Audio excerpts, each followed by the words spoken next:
All right, good morning everyone. So this is the first lecture into the new syllabus which is applicable from May 24 attempt onwards. Finally, ICAI just, after lots of Big Boss kind of episodes, all right, revealed that it will be applicable from May 24 attempt onwards. Okay. Now, when I talk about new syllabus, there are lots of YouTube stars and professors who are explaining lots of things about new syllabus. So there is anyways lots of information available on the internet platform. So I'm not going to do blah blah blah blah about what is new syllabus and how you should approach and stuff. वो कभी भी आपको बात करनी हो तो face to face आप आके या कभी भी मेरे साथ chat कर सकते हो. That is not a problem. I'll stick to audit subject. Okay. So audit subject में जब हम लोग ICI वेबसाइट पे जाते हैं एंड दूसरी बात, मैं वो अंकल की तरह 15-20 मिनट्स मैं कौन हूँ और मेरा क्या एक्सपीरियंस है और बच्चों ने क्या स्कोर किया है मेरे साथ रह के, वो मैं नहीं बोलूंगा. हाँ, I am in the 10th year of my coaching and multiple times our students have top scored in audit subject. They may not be all India rank 1 but still they have top scored in audit subject. They have received official appreciation also from the institute for the best paper award. वो कभी भी आपको feedback चाहिए हो तो मेरी team से ले लेना. You can verify with audit evidence also, not a problem. तो वो सब मैं टाइम पास नहीं करूंगा because your time is very precious as of now. Alright, वो सब रिसर्च करके आप एडमिशन लेते हो. फाइनल से students are smart. Okay, so when we talk about the new syllabus, if I go to the ICI website, then in that case उन्होंने ऐसा 3 module upload किया है, module 1, module 2 and module 3. Alright, because module 1 के अंदर we see there are around 7 chapters. okay, module 2 के अंदर we see there are around more 7 chapters. alright, so till 14th chapter. and then in module 3 we see there are 5 chapters. alright, तो total हमें कुछ 19 topics दिख रहे हैं यहाँ पे. अब ये 19 टॉपिक्स के साथ डील कैसे करना है. Okay, now I am coming to my workings. So ये जितने भी 19 टॉपिक्स हैं आपके पास ना, ये पेज नंबर 3 में इधर इंडेक्स है, उधर वर्किंग कर सकते हो. और किसी को बुक नहीं मिला है तो फिर वो नोटबुक में अपना थोड़ा रफ नोटबुक में वर्किंग कर सकता है. कोई नोटबुक लाना भी भूल गया बिकॉज क्या है, क्लाइंट के यहाँ से जो भी आपको मिला वो आपका स्टेशनरी होता है, करेक्ट. तो फिर पीछे केबिन में मैंने नोटबुक रखे हुए कुछ 4-5 ऐसी, आप ले सकते हो वहां से. सबके लिए नहीं है, जो ले भूल गया उनके लिए. ओके, सो ऐसा कुछ भी ना हो तो क्या लिखने फिर सो जाते बच्चे, कुछ भी नहीं करेंगे तो. ना, ये जितना भी आईसीआई का सिलेबस है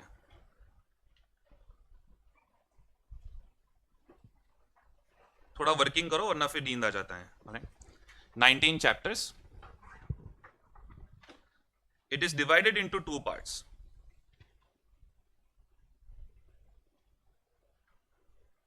एक है पूरा स्टैंडर्ड्स का सिलेबस. राइट, ऐसे नहीं है, ऐसे is just standards on auditing.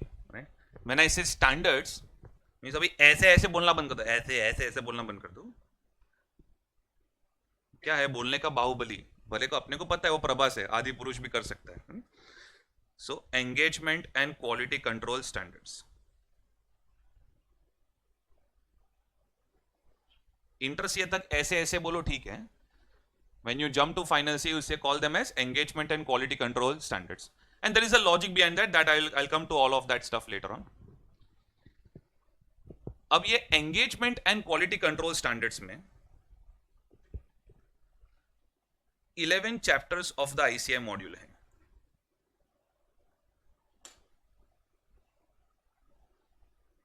Very logical syllabus they have kept. I'll come to those logics and stuff later on.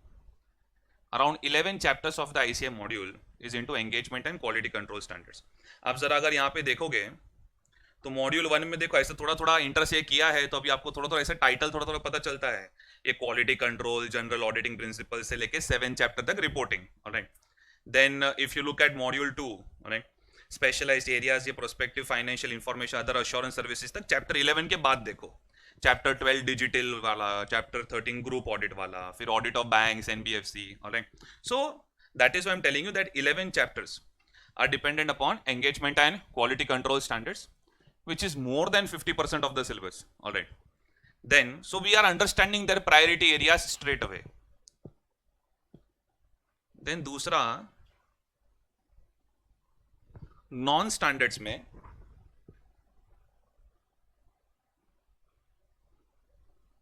Balance 8 chapters हैं.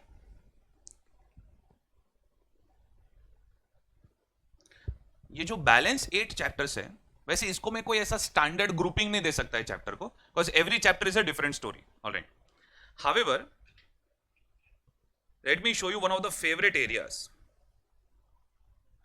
ये जो बैलेंस 8 चैप्टर्स है उसमें सबसे बड़ा चैप्टर है chapter number 19, the last chapter, that is professional ethics and liabilities of auditor. Alright, ये सबसे बड़ा टॉपिक है.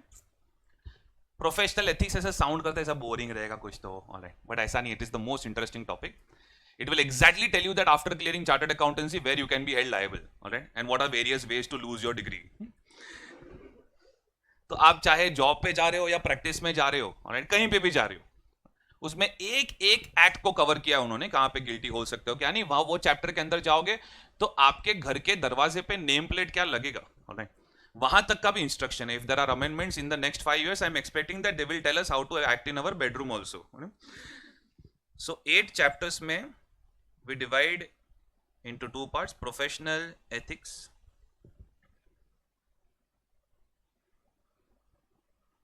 and other chapters, that is non-PE.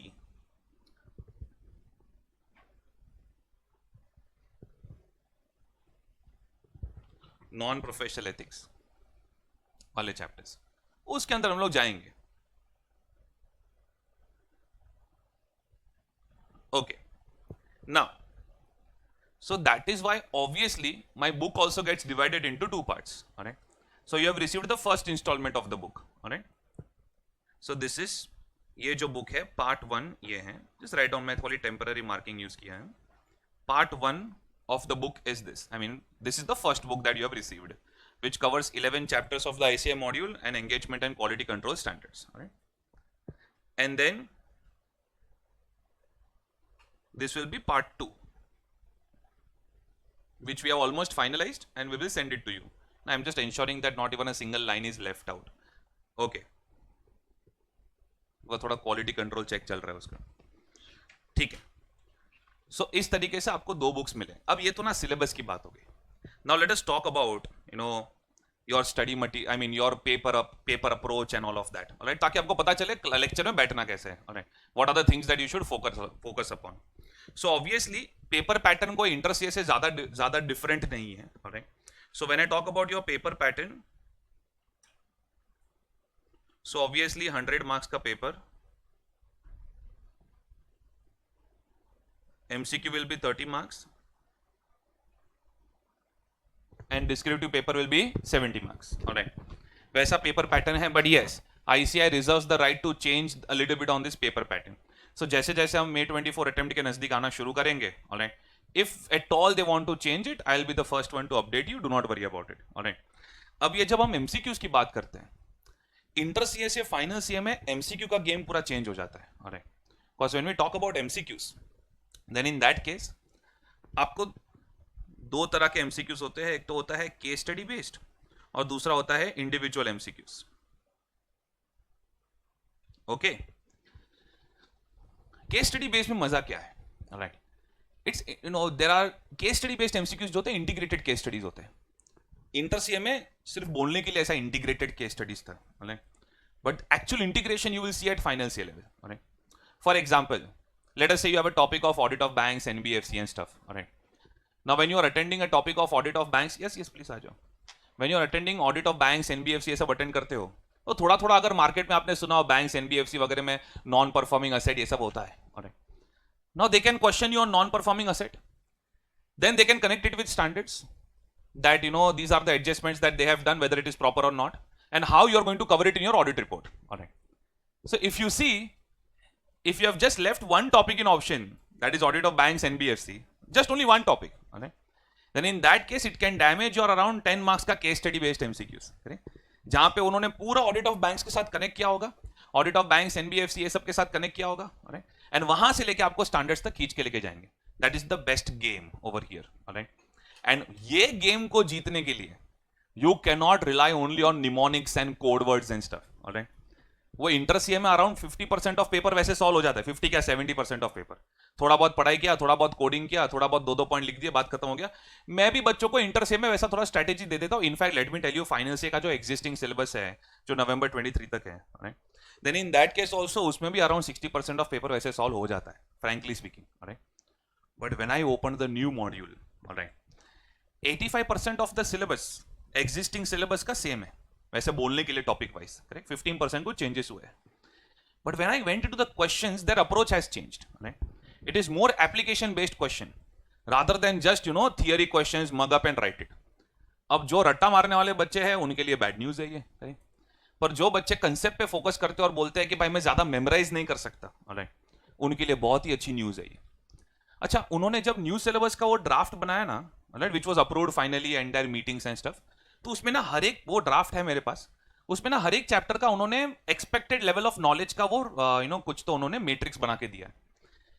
Where they have clearly said that from these topics we are going to ask application based questions, and from so and so topics we are going to ask a little theory based questions. All right, तो अपने पास ना वो clear है कि कौन से topics में application based questions है, कौन से टॉपिक्स में थियरी क्वेश्चंस है.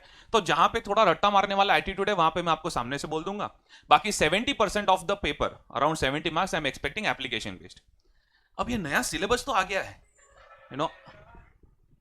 अब ये नया सिलेबस तो आ गया है, बट आई एम थिंकिंग कि अभी ये काका लोग जो पेपर सेट करते हैं, all right, whether they will really adopt the new approach or not, all right, I am little skeptical about that, because when they are setting the paper, all of a sudden नया syllabus तो आ गया लेकिन नए paper setters तो नहीं आए होंगे, and that is the reason that for May 24 November 24 cycle, all right, I would focus equally on theory approach also and will focus more on application based questions also. दोनों में equally focus करेंगे कि भाई अगर थोड़ा बहुत रट्टा वाला पूछा तो क्या करना है और थोड़ा बहुत एप्लीकेशन बेस्ड पूछा तो क्या करना है. all right, एक बार May 24 नवंबर 24 साइकिल खत्म होगा ना, या उनके थोड़े मॉक टेस्ट पेपर्स आना शुरू होंगे, देन आई विल अंडरस्टैंड कि काका लोग कर क्या रहे हैं. इफ काका लोग are focusing on application based questions, nothing better than that. But if काका लोग still continue with descriptive questions and all of that, then ऐसा ना हो कि हमने लेक्चर्स पूरा एप्लीकेशन बेस्ड कर लिया, ऑलराइट, और थोड़ा भी रट्टा मारने में ध्यान ही नहीं दिया और अचानक से उनका मॉक टेस्ट पेपर्स में डिस्क्रिप्टिव क्वेश्चंस आना शुरू हो गए. So yes, May 24 and November 24 need to work a little harder. May 25 onwards तो we will have a complete clarity about what they are doing, alright? बस एक दो अटेम्प्ट तो ट्रायल एंड एरर बेसिस पे चलता रहता है उनका paper setting and all of that. वो जब लास्ट सिलेबस जो अभी ओल्ड सिलेबस अभी हुआ है वो जब नया था, alright, at that point of time भी May 18 November 18 का जो पेपर साइकिल है उसमें थोड़ा ऐसा हमें इनकंसिस्टेंसीज देखा गया था between what was their intention, alright, and what was their actual paper setting, alright.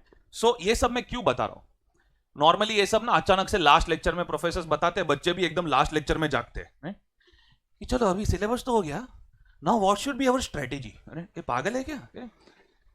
Even if you have studied inter CA, strategy needs to be established first.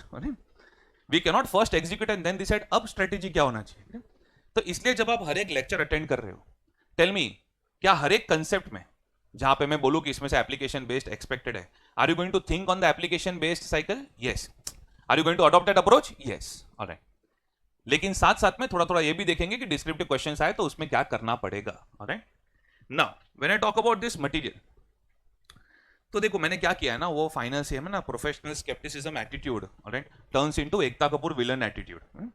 तो उसमें फाइनल से में बच्चे फिर एकदम इंटर से में क्या बहुत धोखे खाए होते हैं ना, तो फाइनल से में एकदम ऐसा अलर्ट हो जाते हैं, विच आई लाइक, बिकॉज जब बच्चे प्रोफेसर को ऑडिट करें ना, मुझे अच्छा लगता है, विद सम रिस्पेक्ट. हाँ, लेकिन because it is about your career, man, your family is dependent on that, you are also waiting for it, all right, so I can understand the kind of suspicious attitude that you develop, and that is the reason that मैंने index as per ICAI module दिया है. मैंने क्या किया है, सारे standards part 1 के अंदर सारे स्टैंडर्ड्स प्रिंट कर दिए लाइन में, ऑलराइट, एंड फिर मैंने इंडेक्स एज पर ICAI मॉड्यूल दिया है और उसका रिकंसिलेशन बना के दिया है और ब्रॉडली थोड़ा थोड़ा कमेंट्स भी डाला है that what is expected in those topics, alright. So first index का जो आप पेज देखोगे तो उसमें मैंने लाइन से सारे स्टैंडर्ड्स प्रिंट कर दिए हैं, ओके.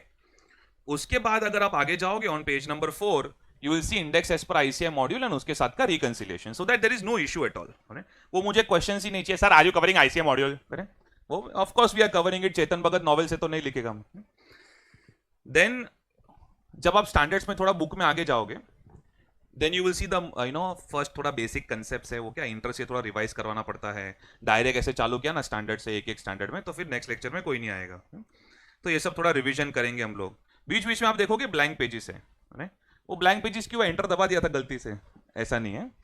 सो वर्किंग्स के लिए स्पेस मैंने अंदर ही दिया हुआ है.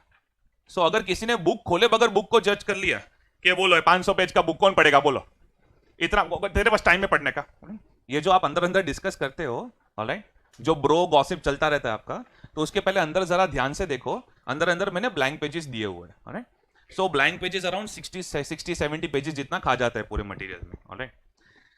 सो वाई, बिकॉज अंदर ही अंदर वर्किंग हो तो बेटर है। एक बहुत अच्छा फीडबैक मिला था बच्चों से, सर हमको ना एग्जाम के दिन पे एक बुक रहता है तो बेटर रहता है, alright, just to go ahead with it. तो कंसेप्ट है, और समरी जो लिखेंगे हम लोग वो हम लोग राइटिंग में लिखेंगे, ऑलराइट। तो कंसेप्ट है, ब्लैंक पेजेस है, वहां पे समरी बनाए, कंसेप्ट है, ब्लैंक पेजेस है, समरी बनाए। सो मेरा इंटेंशन ये है that when you are nearing your exams, you just go through those notes and markings and stuff and you are done with that, okay? So regular course book में वो सब summaries हम लोग actually will write and develop it, okay? Then आप देखोगे standard wise questions, I mean standard wise फिर content शुरू हो जाता है थोड़े बहुत basics खत्म हो जाने के बाद। जैसे अभी एक standard है, तो obviously सबसे best चीज क्या किया पता है new syllabus में? They wrote it very clearly that we don't want students to by heart every single line of auditing pronouncements, right? यानी कि एग्जिस्टिंग सिलेबस में क्या होता था, मॉड्यूल के अंदर 4 चैप्टर थे स्टैंडर्ड्स के, I am talking about existing syllabus. फिर बच्चों को मोटा मोटा बुक आता था ऑडिटिंग प्रोनाउंसमेंट्स का, वो अलग से आता था। And what they were doing is they were asking 25 marks 28 marks questions, जिसमें से 2 क्वेश्चन वो मॉड्यूल के अंदर से, मतलब जो आईसीएम मॉड्यूल के अंदर 4 चैप्टर होते हैं ना उसमें से होते थे, and then balance number of questions anywhere from auditing pronouncements. अरे ऐसे ही करना है तो फिर ऑडिट के 2 सब्जेक्ट बनाओ आप, एक तो स्टैंडर्ड्स का, दूसरा नॉन स्टैंडर्ड्स का। अगर आपको ऑडिटिंग प्रोनाउंसमेंट्स डालना है तो auditing pronouncements is something that practising members should have a book with them, जब भी वो लोग प्रैक्टिस कर रहे हैं तो लोग उसमें से रेफर करके they can apply it, correct. So ये बहुत बड़ा उन्होंने चेंज लाया from existing syllabus to new syllabus, correct. जैसे अगर आप आईसीएम मॉड्यूल भी डाउनलोड करोगे, I tell you something, I show it to you so that you can understand the approach. Because क्या है ना, आप हो न्यू सिलेबस वाला बैच, आपके सीनियर से एग्जिस्टिंग सिलेबस वाला बैच, तो आप आर्टिकलशिप में obviously it is very much observed in the market that you will contact your seniors on what to do, alright, and they will tell you about what to do, but you are not understanding, alright. तुम लोग नया generation चालू कर रहे हो, then in that case आपके seniors की advice आपको काम नहीं आने वाली, ऑलराइट। Their experience and stuff can help you, but we are the ones who are in touch with the IC about what they are doing, alright. So you should contact us. But वो क्या होता है, वो आप gossips करते थे, senior कुछ बोलेगा, देख क्या होता है ना ऑडिट में लास्ट में हटा हुआ है, वो एग्जिस्टिंग में अप्रोच बराबर था, अभी ऐसा नहीं है। जैसे अगर मैं आपको आईसीएम मॉड्यूल बताता हूं, इट इज वेरी इंपॉर्टेंट है, ये जो मैं बोल रहा हूं बहुत सारी चीजें इंपॉर्टेंट है ताकि आपको समझे, ताकि आप मिसलीड ना हो जाओ, ऑलराइट। अब ये मॉड्यूल के अंदर से चैप्टर मैंने ओपन किया, ऑडिट एविडेंस। टेल मी, ये सारे जो ऐसे नंबर्स है 500, 501, 505, 510, थोड़ा थोड़ा याद आता होगा, इंटरसी में पढ़ा हुआ है। ये 505 वगैरह तो आपके फेवरेट होते थे, external confirmation and all of that, एक 10-12 स्टैंडर्ड पढ़ के फिर आप जय माता दी बोल के पेपर में चले जाते थे। So look at this, what they have done, just a summary and then the questions. मतलब ये सारे के सारे स्टैंडर्ड्स, उनका कंटेंट एंड क्वेश्चन बैंक दोनों मिला के 35 पेजेस में कवर हो गए, ऑलराइट। ये चेंज हुआ approach, alright. So they have identified some standards which they are going to explain in great details, alright, and they have identified certain standards which were discussed in great lengths at inter-CA level, alright, and that is why they have just printed summaries, okay. But when you look at their questions and stuff, look at this, pure application based question, इसमें रट्टे वाले का काम ही नहीं है, alright, pure application based question, alright, pure application based question, बड़ा बड़ा case studies and application based, यानी कि वो बोल रहे हैं कि ये भाई ये जो स्टैंडर्ड्स है ना, इसमें ना मेरे को ना तेरा ज़्यादा रट्टा वाला नॉलेज नहीं चाहिए, तू ये स्टैंडर्ड्स को रिवाइज कर ले, कंसेप्ट्स याद कर ले, इंटर सीए वाले और फाइनल सीए में जो चार्ट दिया है वो, उसके बाद मैं तेरे को एप्लीकेशन बेस्ड जो भी पूछूं ना उसका जवाब दे दे, ऑलराइट। तो ऐसा ना मुझे बहुत टाइम लगा ये एक एक चीज रीड करने में। मार्केट में ऑडिट प्रोफेसर्स अनफॉर्चुनेटली बहुत मिसलीड कर रहे हैं कि just because everyone wanted to be the first one to come out with videos in the new syllabus, all right, because first mover advantage always होता है revenue wise, all right. मैंने थोड़ा खुद को पीछे लिया मॉड्यूल देखने के बाद, because we cannot go with the existing approach. I had to prepare myself around for 45 days or 50 days, all right, and then I came out with a batch which is a little late, if you see the announcement that was made, and my batch that is starting now, because I had to get into these books and understand that what they are trying to extract from the students. तो existing approach के साथ नहीं चलेगा। existing approach क्या है नवंबर 23 तक, कि आप ये स्टैंडर्ड्स का ऑडिटिंग प्रोनाउंसमेंट्स का भी पैराग्राफ्स कवर करो, कोई भी ऐसा लाइन उसमें से उठा के पूछ लेते, कुछ भी कर लेते हैं, कभी कोई डिस्क्रिप्टिव क्वेश्चन, कभी कोई यहां से, जैसे अभी मई 23 का पेपर देखोगे जो बहुत ही टफ पेपर था ऑडिट का, alright, then in that case क्या था, अंदर अंदर ऑडिटिंग प्रोनाउंसमेंट्स से 2-3 पैराग्राफ पूछ लिए थे जो थियरी पैराग्राफ्स थे, और वो आता है रट्टा तो आपको मार्क्स मिला, नहीं आता है तो नहीं मिला. But the approach has changed over here, alright, in the new syllabus. अगर आप देखो समरी प्रिंट किए उन्होंने, प्लस ये मैंने आपको आईसीआई का मॉड्यूल दिखाया, ऑलराइट. इधर क्या उन्होंने ऑडिटिंग प्रोनाउंसमेंट्स को अपलोड किया है? नहीं. पूरा मॉड्यूल दिखाया मैंने आपको. They have not uploaded auditing pronouncements, and they have written it very clearly that every single line of auditing pronouncements we are not expecting to be on the tip of the tongue of the students, all right. What we are expecting is their application based approach, all right. तो अगर आप देखोगे तो फिर मैंने book में क्या किया over here, जैसे if I just move to, ये ना समझ लेना जरूरी है अभी से, बिकॉज ऐसा ना हो कि मैं सारे स्टैंडर्ड्स डिस्कस कर लूं और आपको अप्रोच क्लियर नहीं है about what we are going to do. Alright, if you see, मैंने भी कंटेंट प्रिंट किया है बट सिर्फ चार्ट प्रिंट नहीं किया. मेरे को ना ऐसा बहुत बेईमानी जैसा लगा ये खाली चार्ट प्रिंट करके, वो लोग ने चार्ट प्रिंट करके नीचे नोट क्या दिया है, that we are assuming that you remember what you have discussed at inter C level. What a disastrous assumption, alright. So it is just like finding logic in Bollywood movies, correct? So उन्होंने बोला that we are assuming that you have that you are remembering whatever was discussed at inter-C level and we are printing this chart for revision. और जब question देखोगे तो फाड़ दिया question के अंदर, alright. So that is the reason मैंने ना सब कुछ प्रिंट किया है. Almost it is near to auditing pronouncements. तो आप इतने बड़े बड़े पैराग्राफ देखे डर मत जाना, कुछ बच्चे कंपेयर करेंगे, ये देख मॉड्यूल में चार्ट दिया है और इसने देख, ये अंकल टाइप प्रोफेसर होते हैं ना, we need a new gen professor, alright. तो भाई मैंने प्रिंट सब कुछ किया ताकि हम सब कुछ डिस्कस कर ले, जो इंटर सी है, फाइनल सी है, सब कुछ, ऑलराइट. बट क्या आपको ये वाले ऐसे के अंदर हर एक पॉइंट एकदम टिप ऑफ द टंग पे बाय हार्ट होने की जरूरत है? नहीं.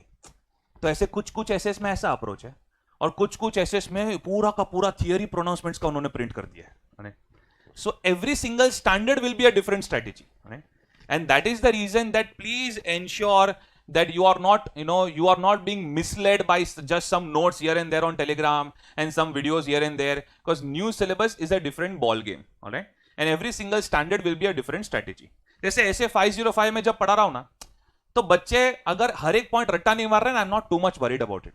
लेकिन अगर मैंने कोई कंसेप्ट पढ़ाया और वो एप्लीकेशन पे ध्यान नहीं दे रहे हैं, ऑलराइट, तो मैंने जगाने के लिए ये रखा है ना, ऐसे करेक्ट, ये ऐसा ऑर्डर करने के लिए, और कुछ नहीं करेक्ट. मैं थोड़ी किसी को मार सकता है.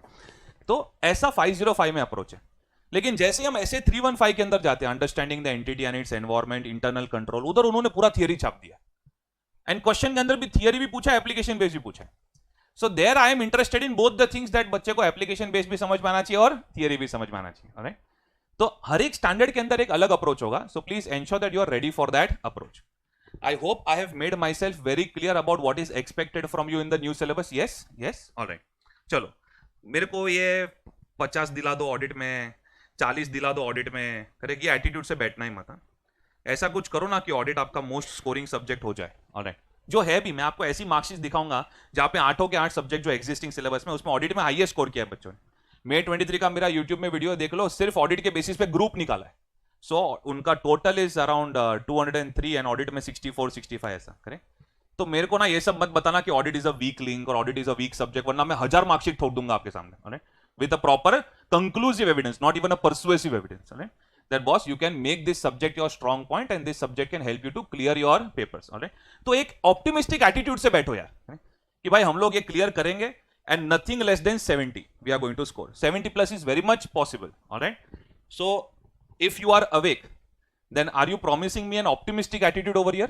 Yes.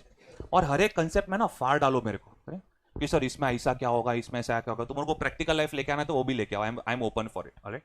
पर हर एक कंसेप्ट में ना दिमाग कष्ट डालो. When you are in the lecture you are just going to understood this, okay. So on that positive and optimistic note, all right, Zoom में yes नहीं है, मैं आगे नहीं बढ़ने वाला है. Everyone is promising an optimistic attitude and a 70 plus score. At least promise तो करो, बाद में देखा जाएगा. हाँ, ऐसा थोड़ा ऐसा optimistic attitude से बैठो. Okay, चलो.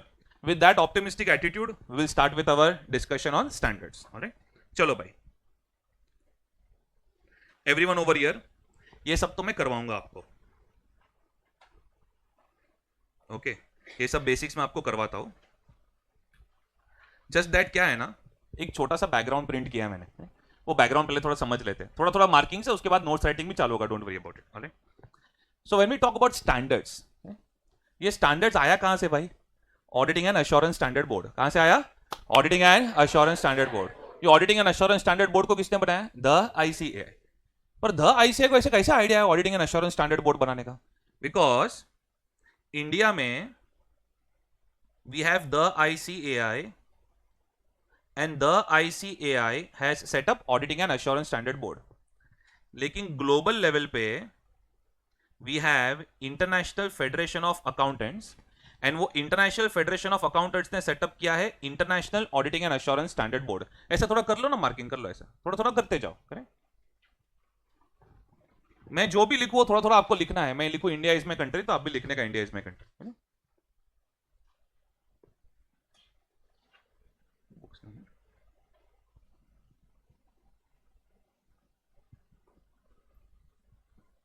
चले,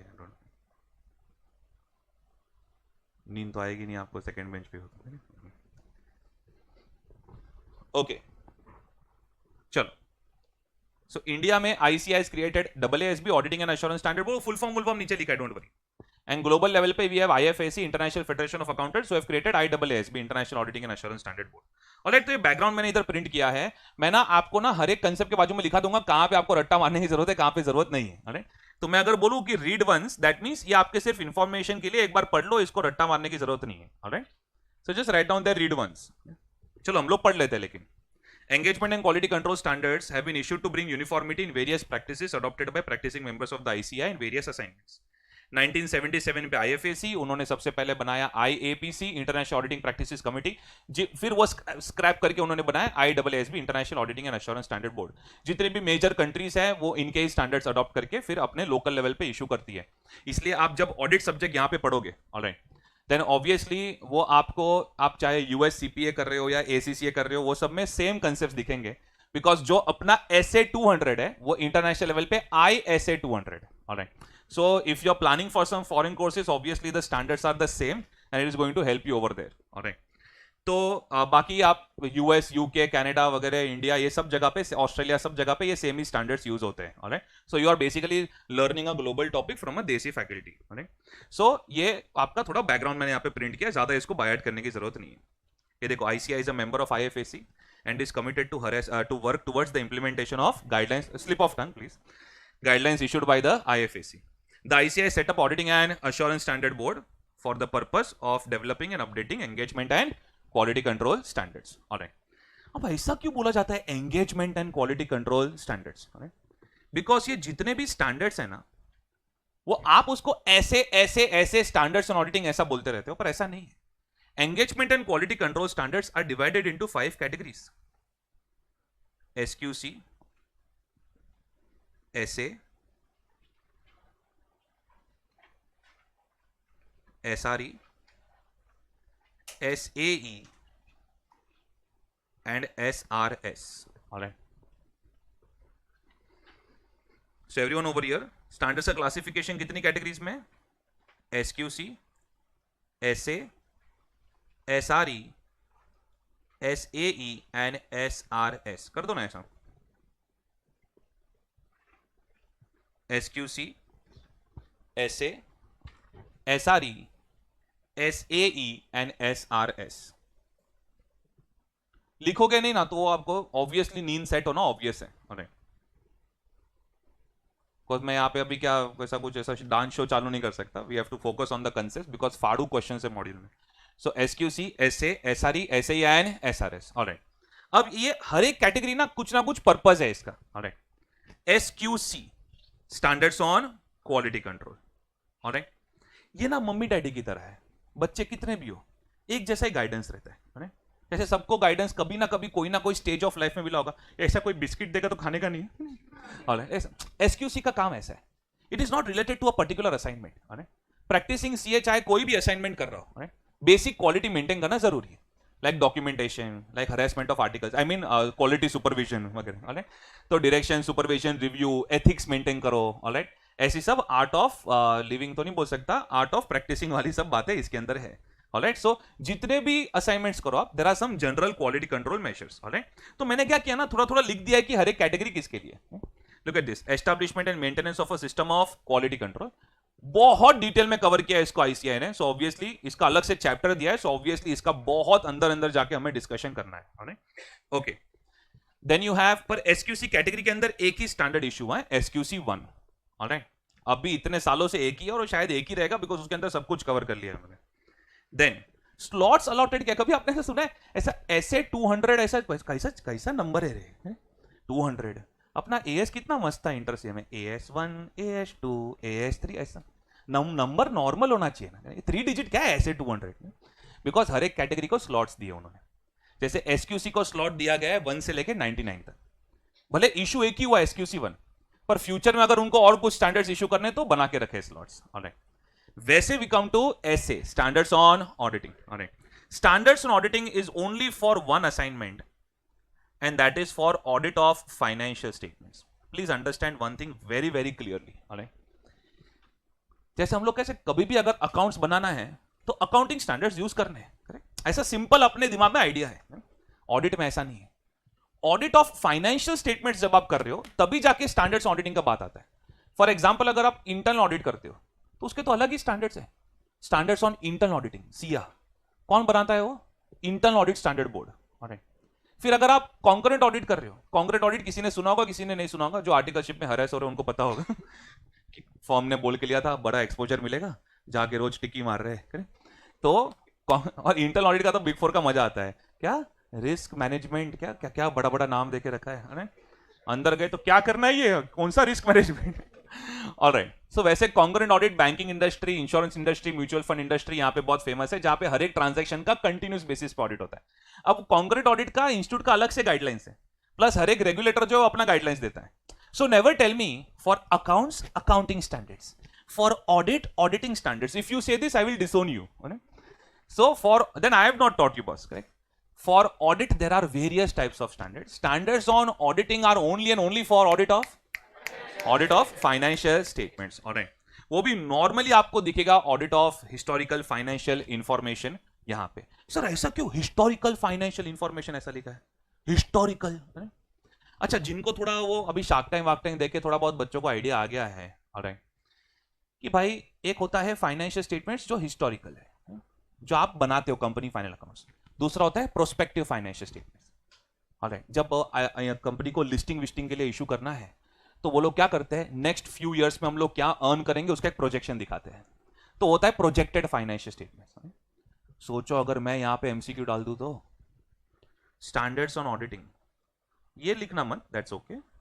audit of financial statements, audit of historical financial statements, audit of prospective financial statements, all of these. All right, then you will have to mark for audit of historical financial statements, because आपको पता है future का जब future projection जब दिया होता है उसका जो ऑडिट होता है ना, उसके अलग स्टैंडर्ड्स है, आता हूं मैं उसके ऊपर भी। Alright, but everyone, standards auditing is only for audit of historical financial statements. कपड़े आपको ब्रांडेड लगते हैं, फोन आपको ब्रांडेड लगता है, डोमिनोज का पिज्जा मंगाओ तो चीज बस्ट होना चाहिए, चिली फ्लेक्स ऑरिगेनोस वगैरह होना चाहिए। तो जब आप लैंग्वेज बोलो ना ऑडिट का, तो छपरी लैंग्वेज मत निकालो मुझसे। अपना फाइनेंशियल स्टेटमेंट का ऑडिट होता है ना, उसके लिए बस स्टैंडर्ड्स ऑन ऑडिट, ये भी मेरे को ब्रांडेड ही चाहिए। क्या बोलने का? Audit of historical financial statements. कोई बोले किधर पढ़ा तो बोलने का join pregnancy. Alright, now standards on auditing के अंदर there are total only 38 standards, और आपको सब कुछ यहाँ सिलेबस में इंटरसे में 26 वगैरह था। So there are only 38 standards, but do not worry, हर एक स्टैंडर्ड को बाय हार्ट करने वाला अप्रोच नहीं है। ऑलराइट, सो वहां पे थोड़ा उन्होंने आपको रिलैक्स कर दिया है, don't worry about it. I really like their new approach. Alright, काका लोग पेपर क्या सेट करेंगे that's a different thing, but module बहुत अच्छा बनाया है। देन स्लॉट्स अलॉटेड आर 100 से लेके 999 तक सारे स्लॉट्स हैं। उसमें था ना, उन्होंने 100 का सीरीज और 900 का सीरीज अभी तक यूज नहीं किया है, वर्जिन है वो। 200 से लेकर 800 का सीरीज उन्होंने यूज कर लिया, 100 का बचा के रखा है, 900 का बचा के रखा है, पर 200 से लेकर 800 तक का सीरीज यूज कर लिया है। 200 के अंदर नॉर्मली आपको जनरल प्रिंसिपल्स वगैरह वो सब दिखेगा। जैसे आपको एक तो चीज याद होगा कि इंटरसिप में 500 वाले सीरीज के जो स्टैंडर्ड्स थे वो किसके लिए थे? Audit evidence. फिर वो 700 वाला सीरीज था, 700 वाला सीरीज वो किसके लिए था? रिपोर्ट के। तो ऐसा हर एक स्टैंडर्ड का कुछ ना कुछ पर्पस है। वो तो क्या है ना, एक एक पर्पस के ऊपर मैं नहीं पका रहा हूं आपको अभी, बिकॉज कैसा है, जब स्टैंडर्ड्स होंगे तो अपने आप आपको पर्पस समझ में आ जाएगा, फिर आप लास्ट में देखोगे तो पता चलेगा अच्छा ये पर्पस है। Alright, so as of now I don't want you to by heart this, ये अपने आप पता चल जाता है चीजें।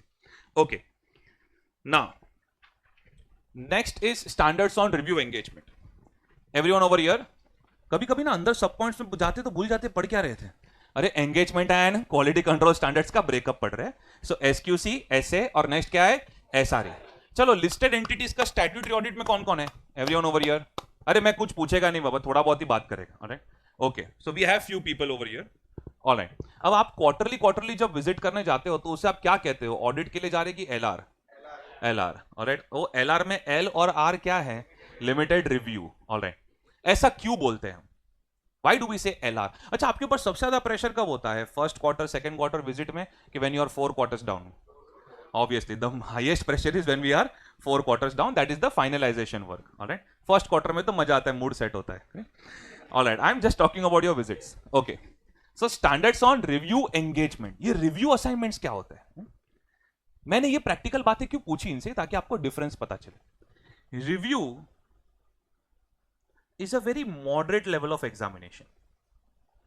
अच्छा, ये लिस्टेड एंटिटीज वाले आर्टिकल्स का क्यों पूछा मैंने, बिकॉज सेबी का रिक्वायरमेंट है कि जो भी क्वार्टरली फाइनेंशियल स्टेटमेंट्स होंगे लिस्टेड एंटिटीज के, उसका रिव्यू होगा, ऑडिट नहीं।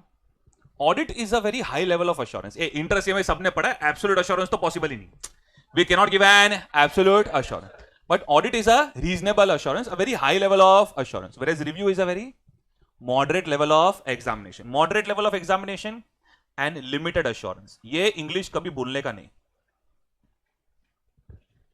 और ये सब ना प्रैक्टिकल लाइफ पे यूज करना चालू करो। कभी कोई आपसे क्वेश्चंस पूछे तो बोलने का, भाई देख तू रिव्यू कर रहा है कि ऑडिट, पहले बता। इतना अगर रिव्यू कर रहा है तो 2-3 क्वेश्चन ही पूछने दूंगा, ऑडिट में ज्यादा पूछने दूंगा मैं आपको। सो रिव्यू के लिए आपके मुंह पे इंग्लिश क्या आना चाहिए, tell me, moderate level of examination and limited assurance. अपना ऑडिट और रिव्यू का बीच का डिफरेंस है ना, आपको फील कराता हूं मैं। ऑलराइट, वैसे तो आपको मैंने बोल दिया ऐसे समझाने के लिए, राइट, पर थोड़ा और फील कराता हूं। Okay, what is your name my friend? Bhavin. Alright, let us say, अच्छा everyone over here, there is a quiz, I mean give your opinion, not a quiz. Statement 1, alright, Bhavin is a good boy. Alright, statement 2, मैं ना आपको भाविन के बारे में समझा रहा हूं, तो आपने बोला भाविन कैसे, मतलब Bhavin is a good boy. Statement 2, Bhavin is not a bad boy. Which one makes you feel better about Bhavin? Statement 1, right? Statement 1 में क्या बोला, भाविन अच्छा है। Statement 2 में खराब नहीं है। बस that is the difference between audit and review. Right? Audit में आपको clearly auditor लिख के देता है that to the best of our knowledge and articles effort, I mean to the best of our knowledge and information available with us, we hereby express our opinion that financial statements are showing a true and fair view। ऐसा clearly लिख के देता है।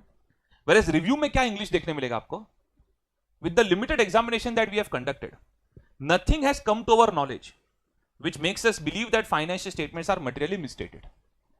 देखो आप दोनों का difference, पहले में बराबर है, बराबर है, दूसरे में not bad, that means good, नहीं उसका 500 एक्स्ट्रा लगेगा। Alright, not bad. ऑलराइट, ये आपको डिफरेंस देखने मिलेगा। तो ये जो लिस्टेड एंटिटी वाले आर्टिकल्स है, उन्होंने आपने वो रिपोर्ट में देखा, ये इंग्लिश आपको देखने मिलता है, बिकॉज रिपोर्ट में हम लोग नॉर्मली तो क्लाइंट का नाम चेंज, डेट चेंज वगैरह करके जाने थे, 6 बजे निकलना भी होता है फिर। सो अगर आप एक्चुअली वर्डिंग्स देखो तो आपको ये सब डिफरेंस क्लियरली देखने मिलेगा। ऑलराइट, समझो अगर एग्जिस्टिंग सिलेबस वाले बच्चे होते नवंबर 23 तक के और ज्यादा ध्यान नहीं देते यहाँ पे, मुझे फर्क नहीं पड़ता है। ऑलराइट, थोड़ा बहुत ध्यान दिया, इट इज ओके, वहां पे इसका 2-3 मार्क का इंपॉर्टेंस है, distinguish between audit and review and stuff, but आपको तो ये स्टैंडर्ड्स है सिलेबस में। That means you have SQC also, you have SA also, you have SRE also. Whereas in the November 23 तक का existing syllabus, they had 1 SQC plus 35 essays. That's it. All right. So आपके लिए तो समझना जरूरी है कि जब हम स्टैंडर्ड्स ऑन ऑडिटिंग पढ़ेंगे तो मैं कौन सा इंग्लिश पढ़ाऊंगा, और जब हम स्टैंडर्ड्स ऑन रिव्यू एंगेजमेंट पढ़ेंगे तो कौन सा इंग्लिश पढ़ाऊंगा, और दोनों का डिफरेंस भी आपको समझना जरूरी है। ऑलराइट, इसलिए ना मैंने क्या किया है, देखो पहले ऐसा कैटेगरीज दिया है, फिर नीचे कुछ मैंने मेरी नोट्स बनाई है। Alright, look at this notes, difference between audit and review, please mark it as very important।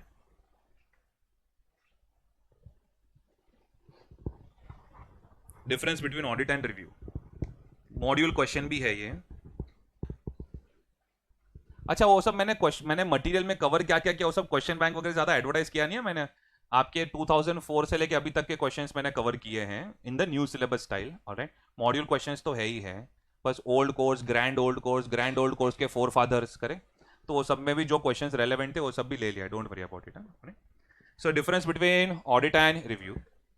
Audit involves reasonable assurance. It means highest level of assurance but not a guarantee. Report is provided in the form of positive assurance. सुनो ए बाबा, ये positive negative खाली जो English grammar है ना तीसरी चौथी में जो पढ़ते थे उसके हिसाब से है। मैंने बोला Bhavin is a good boy, this is a positive statement. मतलब Bhavin is not a bad boy, this is a describing Bhavin but in a negative manner. Alright, अभी दिखेगा सब, डोंट वरी, डर नहीं जाने का। Examples of positive assurance. To the best of our knowledge and information available with us, we hereby express our opinion that financial statements of the entity have been prepared in all material respects in accordance with applicable financial reporting framework and shows a true and fair view. Everyone over here, we hereby express our opinion. Financial statements show a true and fair view. इतना mark करो तो books नहीं रहेगा तो first 2 lectures के markings I will upload on Google drive, don't worry. उसके बाद text book के मार्किंग्स अपलोड नहीं होंगे। ऑलराइट, ओके, तो ये वर्ड्स खाली रीड करो तो we hereby express our opinion that financial statement show a true and fair view. ये क्या है, कौन सा वे ऑफ इंग्लिश है? Positive way. ऑलराइट, तो that makes you feel positive assurance. अब रिव्यू देखते हैं। Review involves limited examination and moderate level of assurance. Report is provided in the form of negative assurance. Example of negative assurance. Based on our review, देखो clearly बोलते हैं based on our review, alright? Nothing has come to our attention that causes us to believe that financial information does not give a true and fair view. Markings देखो मेरे, nothing has come to our attention that financial information does not give a true and fair view. Alright? तो that is how you feel कि भाई इसने लिख के दिया, क्या लिख के दिया है, क्या लिख के दिया है? Negative assurance. Which assurance? Negative assurance. So tell me everyone, positive assurance, just read out the markings. Positive assurance, we hereby express our opinion that financial statement show a true and fair view. Come on review based on our review, nothing has come to our attention. Then आगे पढ़ो, financial information does not give a true. बाकी बीच में तो खाली English के connectors है। Alright, everyone over here, ये इंग्लिश का मतलब क्या होता है? To the best of our knowledge and information available with us. ये इंग्लिश क्या कहता है? That audit is not a guarantee. Audit is not a guarantee. Alright. So this English makes you feel that audit is not a guarantee. However, it is still the highest level of assurance that a human can provide. Alright. So boss, I am telling you very clearly that we hereby express our opinion that financial information shows a true and fair view. So it is a high level of assurance but not a guarantee. वो clearly audit report की English में दिखता है। And ये review word का मतलब क्या है? Based on our review. Review itself means it's a moderate level of examination. देखो आपको जो इंग्लिश आता है, और चैटिंग वाला इंग्लिश तो भाई आपका मैं चैलेंज ही नहीं कर सकता। ऐसा ही लगता है कि कोई यूएस यूके वाले बंदे से बात कर रहे हैं। तो मेरे को तो अभी ना मेरे को जनरेशन गैप फील होना स्टार्ट हो गया। I mean that mid life crisis जैसा करे, जहां पे मेरे को ऐसा फील होता है तुम्हारा वो सब शॉर्ट फॉर्म समझ में नहीं आ रहा है मेरे को, करे?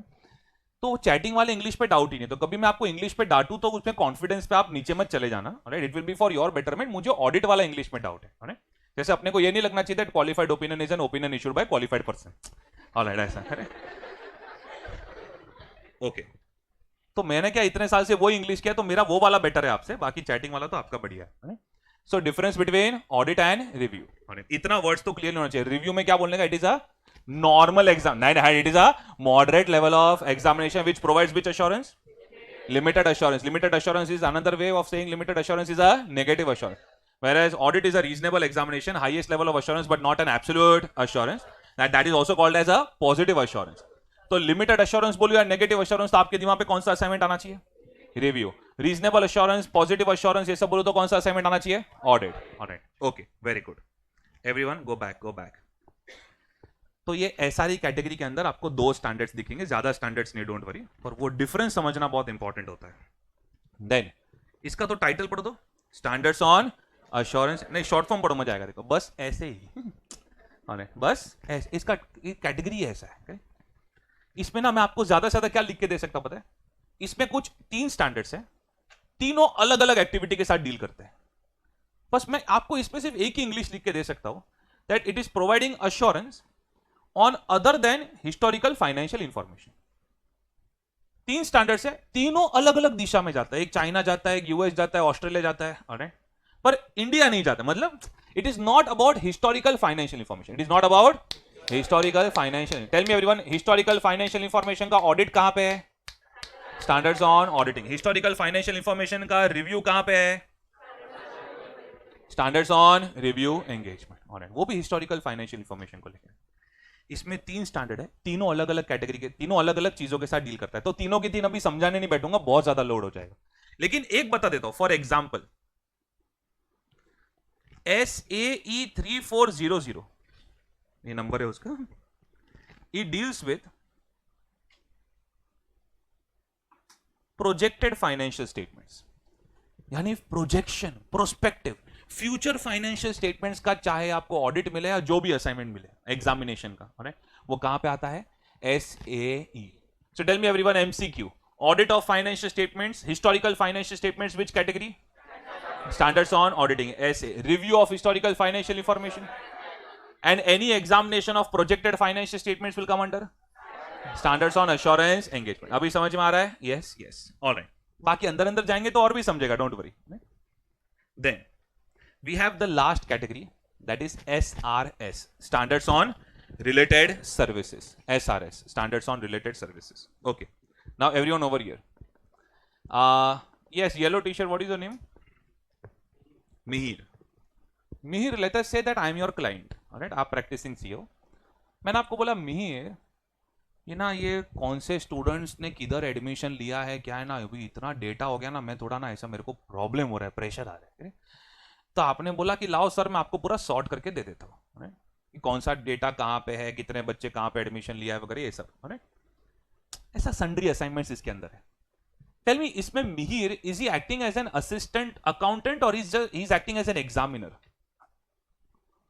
मैंने जो मिहिर यहां पे काम कर रहा है, is going to assist me, is going to act as my accountant, or is going to act as an examiner? Assistant accountant, right? Assistant or accountant. He is not going to act as an examiner. That is why remember my one statement. Standards on related services में there is no assurance activity. I repeat, with a very clear voice and worst handwriting, all right, that standards on relate, नहीं, computer में मेरे handwriting अच्छे आते हैं, लिखता हूं तो अच्छे नहीं आते, बस इतना ही मेरा लेवल ऑफ ह्यूमर है। So standards on related services में no assurance activity, we are not expressing an opinion. इसके अंदर 2 स्टैंडर्ड है, लेकिन इतना समझो, please remember one phrase, AUP। AUP का मतलब क्या है? Agreed upon procedures. इसमें कैसे क्लाइंट, कैसे असाइनमेंट्स है, थोड़ा डेटा सॉर्ट करके दो, ऑलराइट, एक काम करो, मुझे ना एक समरी फाइनेंशियल स्टेटमेंट्स बना के दो, कंपाइलेशन, ऑलराइट, ऐसे। We are acting as an accountant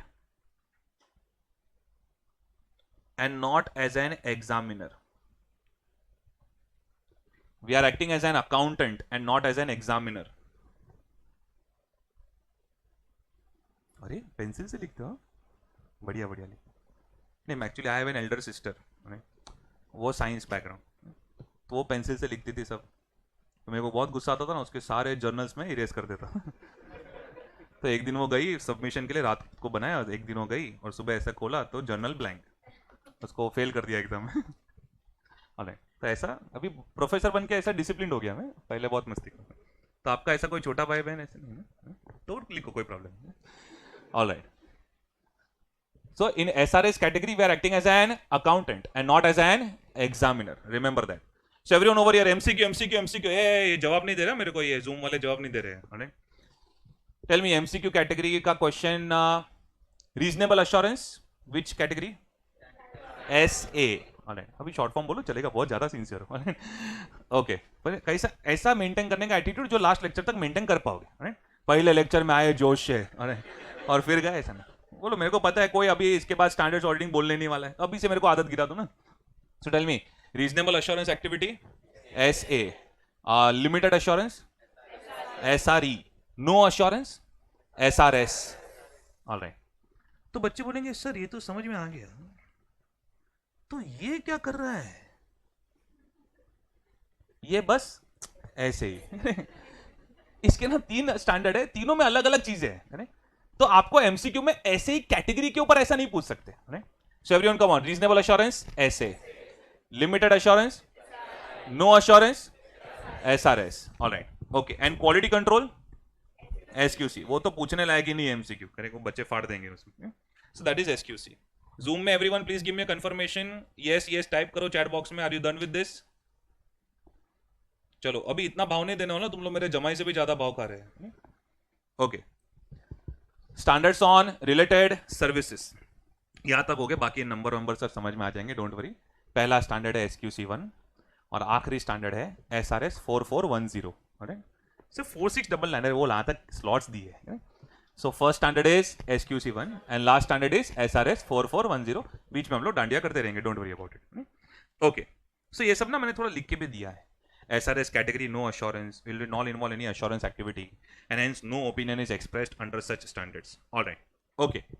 Now everyone over here, ये मैंने इंटर से नोट लिया हुआ है.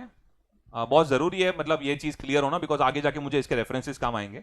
नॉट नेसेसरी कि अब मैं जो पढ़ाने वाला हूँ बाय हार्ट करो आप, बट थोड़ा समझ लो बस क्या है. सो एवरीवन, 2 और डॉक्यूमेंट्स इशू करता है इंस्टीट्यूट. एक तो ये पूरा ऑडिटिंग प्रोनाउंसमेंट्स वगैरह सब होता है. उसके अलावा अगर आप ICAI की वेबसाइट पे जाओगे तो आपको अलग अलग डॉक्यूमेंट्स देखते रहते हैं, स्टेटमेंट्स, गाइडेंस नोट्स, ये सब. सो जब भी मैं बोलूं ICAI has issued a statement, means you are going to say that it is mandatory. जब भी ICAI कोई स्टेटमेंट इशू करता है, यानी कि चार्टर्ड अकाउंटेंट्स को फॉलो करना ही करना है, it is mandatory. Statements are always mandatory.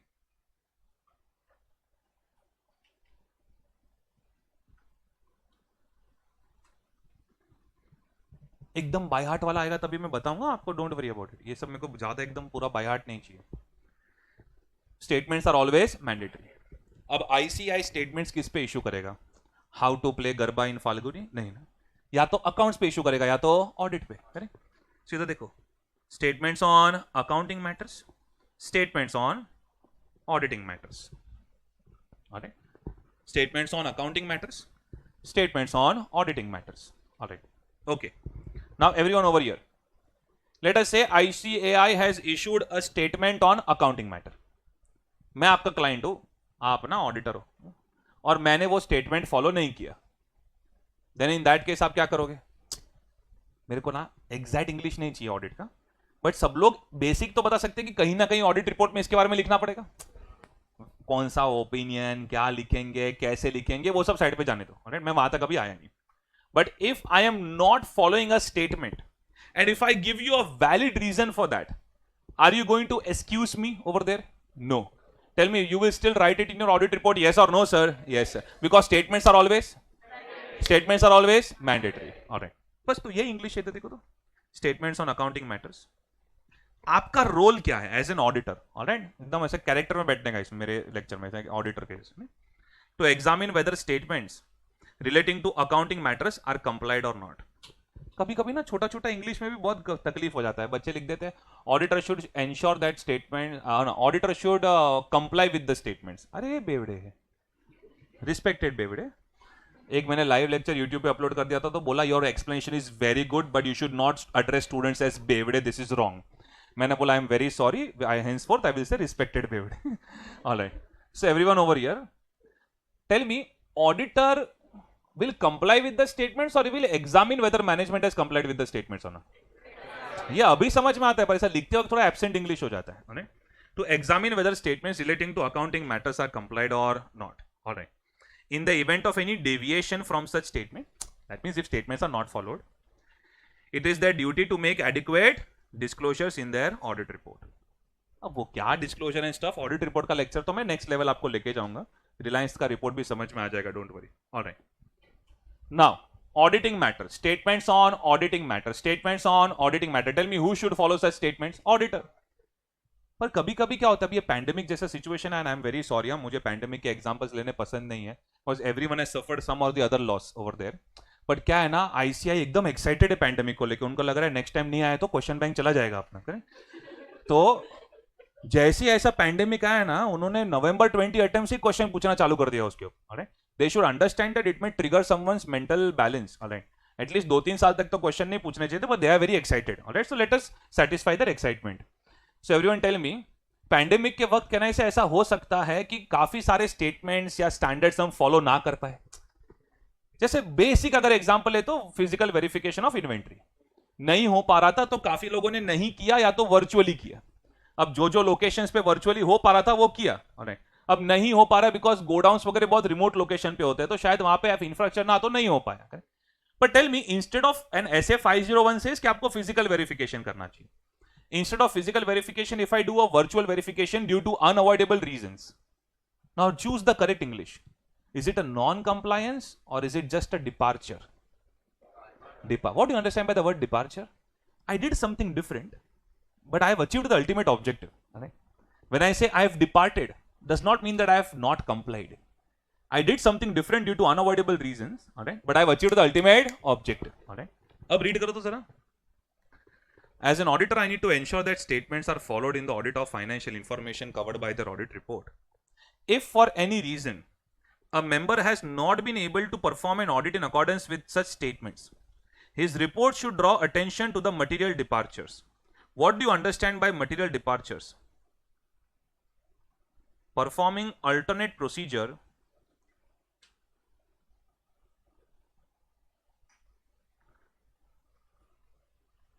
due to unavoidable circumstances. बराबर? Never tell me that departure is a non-compliance. Huh?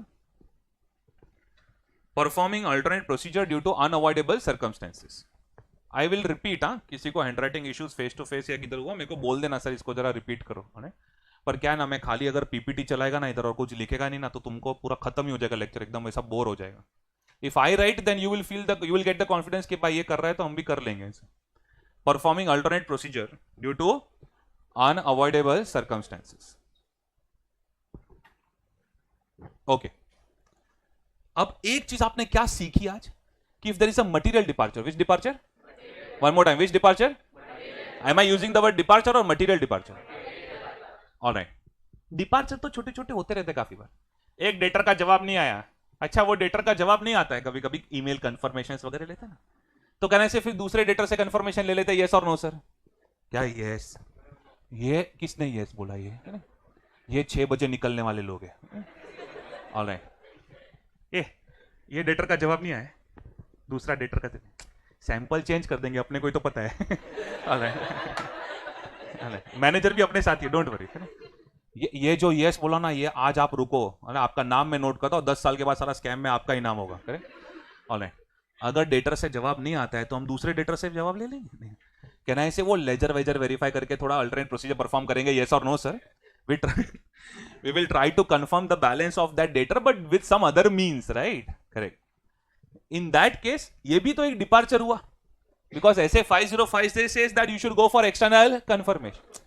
But do you really think this is a material departure? I repeat, do you really think this is a material departure? नहीं यार। अब 100 debtor से confirmation लेना, 1-2 debtor से जवाब नहीं आया तो मैंने कोई दूसरे तरीके से बैलेंस कंफर्म कर लिया, तो it is not a material departure, it is a departure. What you understand? What is the difference between departure and material departure? That only a professional judgment you can apply and you can come to that conclusion. Correct? But आज एक चीज क्या सीखी, वो तो ना standards के अंदर जब घुसेंगे तब मैं आपको ये सब सिखाऊंगा, डिपार्चर और मटेरियल डिपार्चर का डिफरेंस क्या होता है। ये पैंडेमिक में फिजिकल वेरिफिकेशन नहीं कर पाया, मैंने वर्चुअल वेरिफिकेशन किया, ये आपको फील हुआ कि नहीं हुआ that it is a material departure, yes और नो सर? तो ऐसा आगे भी फील होगा, डोंट वरी। तो वो आपका धीरे धीरे वो सेंस डेवलप होगा आपके अंदर। बट आज के लेक्चर में एक चीज आपने क्या सीखी, that if there is a material departure then I should write it in my report. Boss वहां पे धूप बहुत है इसलिए मुझे फिजिकल वेरिफिकेशन में नहीं जाना है, बिकॉज क्या है ना, मुझे थोड़ा हीट स्ट्रोक का प्रॉब्लम है। ऑलराइट, ये जो आपके प्रॉब्लम्स है मैं समझ सकता हूं दोस्तों। करें, I respect your health and your condition, but अगर ऐसा सब करोगे then be ready to surrender your degree. भाई, if you do not comply with statement, then you can lose your degree under CAC 1949. You getting my point? But due to unavoidable reason, if there is a material departure, then एक चीज पता चला कि I should write it in my report. और pandemic के time जितनी भी audit reports issue हुई है उसके अंदर काफी सारे मटेरियल डिपार्चर्स हुए थे एंड ऑडिटर्स ने लिखा भी है। टेल मी या ये पॉइंट मैं आपके दिमाग में फिट क्यों कर रहा हूं, आगे जाके काम आएगा। पता है, if you fail to highlight material departure in your reports then you can be held guilty under clause 9 of part 1 of second schedule to C Act 1949। ये आप सीखोगे चैप्टर 19 में। Alright, professional ethics. अच्छा, if you do not comply with the statement, alright, जैसे heat stroke का problem है इसलिए मैं नहीं जा पाया for physical verification, alright, I need to prioritise my health, then you are showing a grossly negligent behaviour. There you will be held guilty under clause 7 of part 1 of second schedule to C Act 1949। तो आज के lecture में मैं नींव रख रहा हूं for integrated case study based MCQs. और अगर आप ये नहीं फोकस करते हो तो आगे जाके मुझे बहुत नुकसान होगा। इसलिए कोई पॉइंट पे अगर मैं 5 मिनट दूं तो ये मत सोचना है क्या है, थोड़ा खींच रहा है नहीं पॉइंट, तुझे समझ में आया है ना, मुझे भी खींच रहा है, don't you feel like stretching the point, करें क्या है ना बेटा, फिर बाद में आप स्ट्रेच हो जाओगे, करें तो और थोड़ा तकलीफ होगा, यू नो, अनहेल्दी वे में स्ट्रेच हो जाओगे। सो आई रिपीट, ये पॉइंट आज मुझे आपके दिमाग में बहुत क्लियर चाहिए। If you do not follow the statement you are grossly negligent, but if there is a material departure it is fine, but you need to highlight it in your audit report, all right? If you do not do that, again you can be held guilty somewhere, all right? So that is why I said कि मुझे ये सब points ना सोच के मैंने inter CS लिए final की मॉड्यूल में नहीं दिखेंगे statements, guidance note and stuff, पर अगर ये आपको क्लियर नहीं है तो आगे जाके मैं कैसे कनेक्ट करूं चीजों के साथ, इसलिए मेरा ये बुक बनाने में बहुत टाइम गया। I want a confirmation, is everyone clear with this, yes और no sir? So if zoom में कंफर्म करो, वरना मैं क्या ही कर लूंगा, आपका कुछ नहीं कर सकता, प्लीज बोल सकता है। ऑलराइट, पैंडेमिक के पहले खाली फेस टू फेस मीडियम था ना, तो दरवाजा बंद हो जाता था, कड़ी लग जाती थी, उसके बाद तो लो एक एक बच्चे को कैसे नहीं पढ़ता है देखता हूँ। पैंडेमिक में तो साला बार्गेनिंग पावर ही चला गया। ऑलराइट, तो जूम पे आएगा बच्चा, डांट दिया तो लॉग आउट कर लेगा, करेगा, तो अपने पास अभी मस्का मारने के अलावा और कोई ऑप्शन नहीं है। हाँ, अगर आप अथॉरिटी देते हो तो आई कैन इंश्योर कि आप सब कुछ यहाँ से सीख के जाओगे, करेक्ट, उसमें आपको थोड़ा मेरा डिफरेंट वर्जन देखने मिलेगा। Now everyone over here, if management is not complying with the statements, I repeat, if management is not complying with the statements, then what is your duty as an auditor? Write it in your audit report. If auditor is not complying with the statements, then what is your duty? क्या duty? You will be held guilty. Alright. If there is a material departure from statements, then in that case you should highlight it in your audit report. Am I clear with this? Yes or no, sir? Yes, sir. Alright. Okay. So इतना पता चला, if management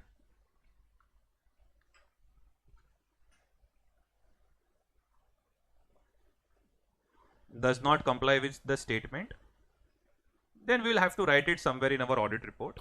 वो किधर लिखेंगे, क्या करेंगे, वो हम लोग बात करेंगे, don't worry about it.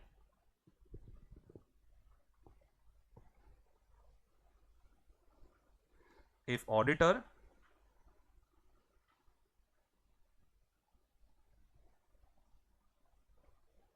does not comply with the statement, then he will be held guilty। वो सब रेफरेंसेस पूरे पूरे नहीं लिखा रहा हूं मैं अभी, ज्यादा हो जाएगा, वो जब आएंगे तब एनीवेज आपको याद रह जाएंगे वो, पर क्या है तब मैं जरा ये लिखा के रहेगा तो मैं थोड़ा कनेक्ट कर पाऊंगा चीजों के साथ। You will be held guilty under C act 1949।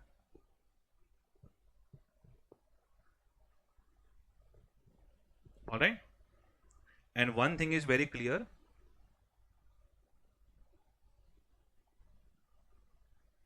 that material departures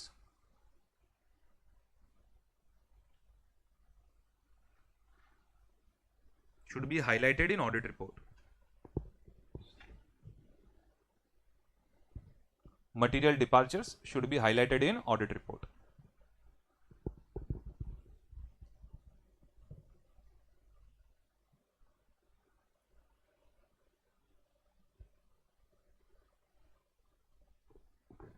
Material departures should be highlighted in audit report.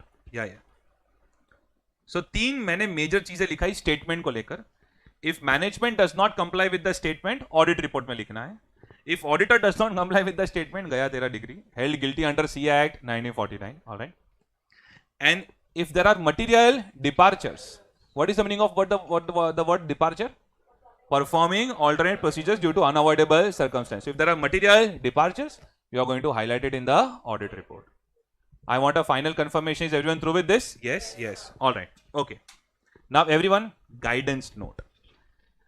जब भी ICAI कोई भी मैटर पे गाइडेंस नोट निकालता है तो by default guidance note is recommendatory. Always recommendatory मत लेना, कोई ओवर एक्टिंग मत करना. Wait. So guidance note by default क्या होता है? Recommendatory. What is the meaning of the word recommendatory? Optional. ऐसा नहीं है. ICAI का रिकमेंडेटरी में भी एक अलग मीनिंग है. रिकमेंडेटरी का मतलब है ऑर्डिनरीली जो लिखा है वही फॉलो करो, unless you have valid reasons to follow your own judgement. Alright. Optional word अगर आप बोलते हो ना तो बहुत खराब इंग्लिश हो जाता है. ऑप्शनल मतलब नहीं फॉलो करेगा, जा क्या करना है तेरे को, मेरी मर्जी, तूने ऑप्शन दिया था नहीं, I don't want to give you any reason, नहीं फॉलो करना है ब्रो. ऑलराइट. ये आपका ऑप्शनल वर्ड में ऐसा मीनिंग आ जाता है. ऑप्शनल का ऑप्शनल नहीं है. Guidance notes are recommendatory. Alright. अच्छा, कुछ गाइडेंस नोट्स का कुछ गाइडेंस नोट्स का फर्स्ट पेज देखोगे ना तो उसमें लिखा है this guidance note is mandatory. Hidden adjustment. क्या बोलते हैं? This guidance note is mandatory. अरे अब बच्चे को नॉर्मली लगता है कि सर ये क्या मजाक चल रहा है. अगर उनको गाइडेंस नोट मैंडेटरी बना के ही देना है तो they should have issued like a statement. नहीं, क्या होता है, आई टेल यू, इतने पागल तो वो भी नहीं है. करें ऐसा क्यों करते हैं? गाइडेंस नोट का जो इंग्लिश है ना वो लीगल प्रोविजन जैसा इंग्लिश नहीं होता है. एग्जाम्पल्स होते हैं, आपको अलग अलग सिचुएशन समझाते हैं. जैसे अपना let us say there are multiple sections in company audit जो आपने सीखा होगा. कंपनी ऑडिट इसलिए बोल रहा हूं बिकॉज इंटरसे में एक कंपनी ऑडिट तो आता था और आजू बाजू जितना आया हो. करें तो section 143 subsection 12 was duty to report fraud. Alright. And then we have section 143 subsection 3 clause I duty to report on internal financial controls. वो इतना फेमस सेक्शन नहीं था तो शायद याद नहीं होगा. ये तो अपना शाहरुख खान था. 143 subsection 12 duty to report fraud. अब वो एक सेक्शन इतना छोटा है, उसके ऊपर अराउंड 100 पेजेस का गाइडेंस नोट है ICAI का. तो उसमें अलग अलग एग्जांपल्स देते हैं, अलग अलग सिचुएशंस एक्सप्लेन करते हैं, बहुत कुछ एक्सप्लेन करते हैं. सो मैं आपको क्या बोल रहा हूँ, गाइडेंस नोट्स है ना थोड़ा एग्जाम्पल इंग्लिश में दिया जाता है. And that is why guidance notes can not be issued as a statement even if they want to make it mandatory. Because statements are given in a legal provision type English. Are you with me? Yes or no, sir? Yes. तो ये ज्यादा आप ICAI को उल्लू मत समझना. तो guidance notes में क्या बोलने का?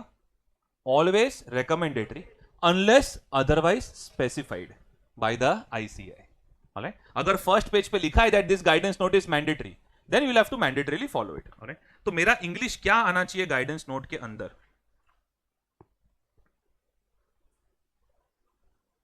Always recommendatory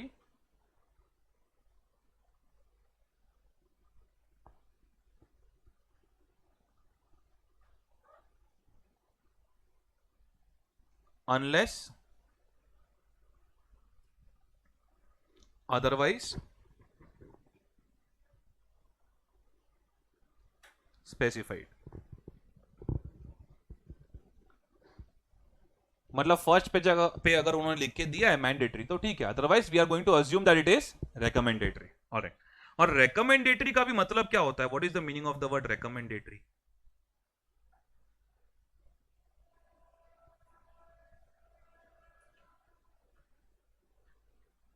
that ordinarily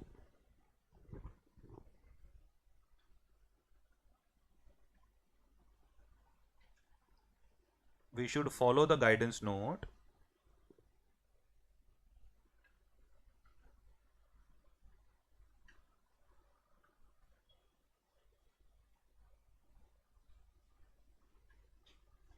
unless there are valid reasons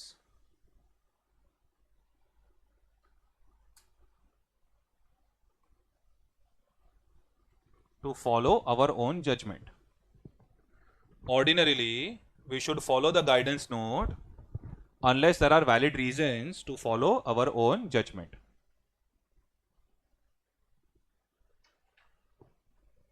Ordinarily, we should follow the guidance note unless there are valid reasons to follow our own judgment. All right? ठीक है. अभी जरा गाइडेंस नोट का English देखो तो. So guidance notes are primarily designed to provide guidance to the members. Okay. on matters which may arise in the course of their professional work on which they may desire assistance in resolving issues which may pose difficulty. Guidance notes are recommendatory in nature unless otherwise specified. वो unless ये देखो A point and D point देखो तो. There are, however, a few guidance notes in case of which council has specifically stated that they should be considered as mandatory. इसलिए मैंने एक ही line में बिठा दिया always recommendatory unless otherwise specified. Alright. अच्छा, guidance note on auditing matter and guidance note on accounting matter. Guidance note on auditing matter में कोई लंबा लंबा इंग्लिश नहीं सिखाऊंगा आपको. जो भी ऑडिट के लिए गाइडेंस नोट दिया हुआ है, auditor should ordinarily follow it unless there are valid reasons to follow his own judgement. But एक चीज सिखा देता हूं everyone over here. Let us see guidance note में एक्स लिखा है एंड मेरा जजमेंट वाई कहता है and I have valid reasons for that, और मैंने वाई किया. गाइडेंस नोट में एक्स लिखा है, ऑडिटर ने वाई किया. That means can I say auditor has followed his own judgement? Do you think auditor should write it in his audit report? May और may not. I cannot compel you to write it. I cannot. अरे भाई है, तुमको क्या लगता है audit report breaking news का channel है क्या? अभी अभी खबर आई है कि चंद्रयान का एक व्हील में थोड़ा प्रॉब्लम है. ऑलराइट, तुमको क्या लगता है ब्रेकिंग न्यूज है? नहीं कि भाई वर्किंग पेपर्स और ऑडिट रिपोर्ट तुमको सेम ही लगता है क्या? जो भी मेरे डॉक्यूमेंट्स में सब कुछ ऑडिट रिपोर्ट में आता है क्या? नहीं. तो मैं क्या बोला, तुम्हारे जो वैलिड रीजंस वगैरह वो आप डॉक्यूमेंट करके रखो, लेकिन ऑडिट रिपोर्ट में लिखना जरूरी नहीं है. Alright, so everyone over here, जैसे स्टेटमेंट्स में पढ़ा है ना, वैसा गाइडेंस नोट्स में नहीं पढ़ाऊंगा. ऑडिटिंग मैटर का जरा इंग्लिश देखो तो. A member should ordinarily follow recommendations in a guidance note relating to an auditing matter except very satisfied that in the circumstances it may not be necessary to do so. Audit report में लिखना है ऐसा कुछ मैंने आपको लिख के दिया इधर? नहीं. So if auditor is following his own judgement, material departures may और may not be highlighted in the audit report, not necessary. बातें भूल जाती हूं, नोट्स याद आती. मटेरियल डिपार्चर्स मे और may not be highlighted in audit report.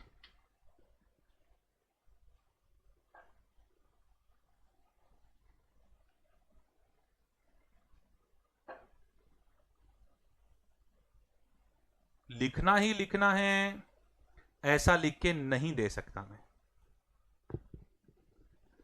Material departures may और may not highlight in audit report. ऐसा जरूरी नहीं कि लिखो ही लिखो कंपलसरी. हाँ, आपके पास आपके वर्किंग पेपर्स में होना जरूरी है.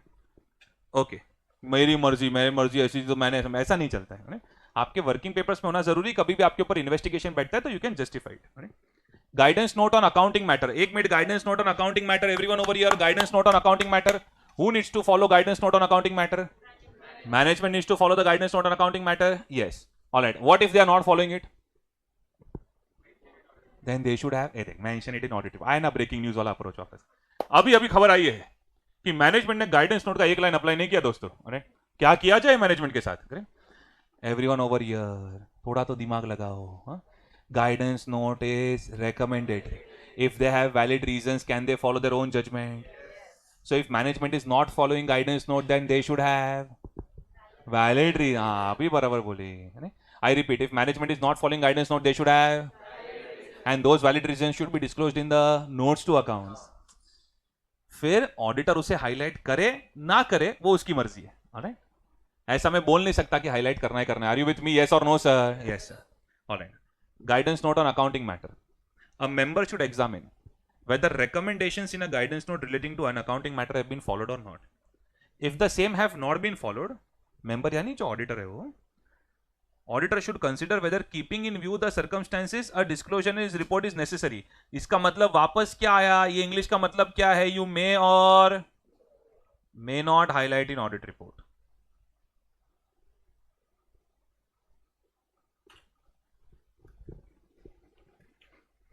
You may or may not highlight in audit report.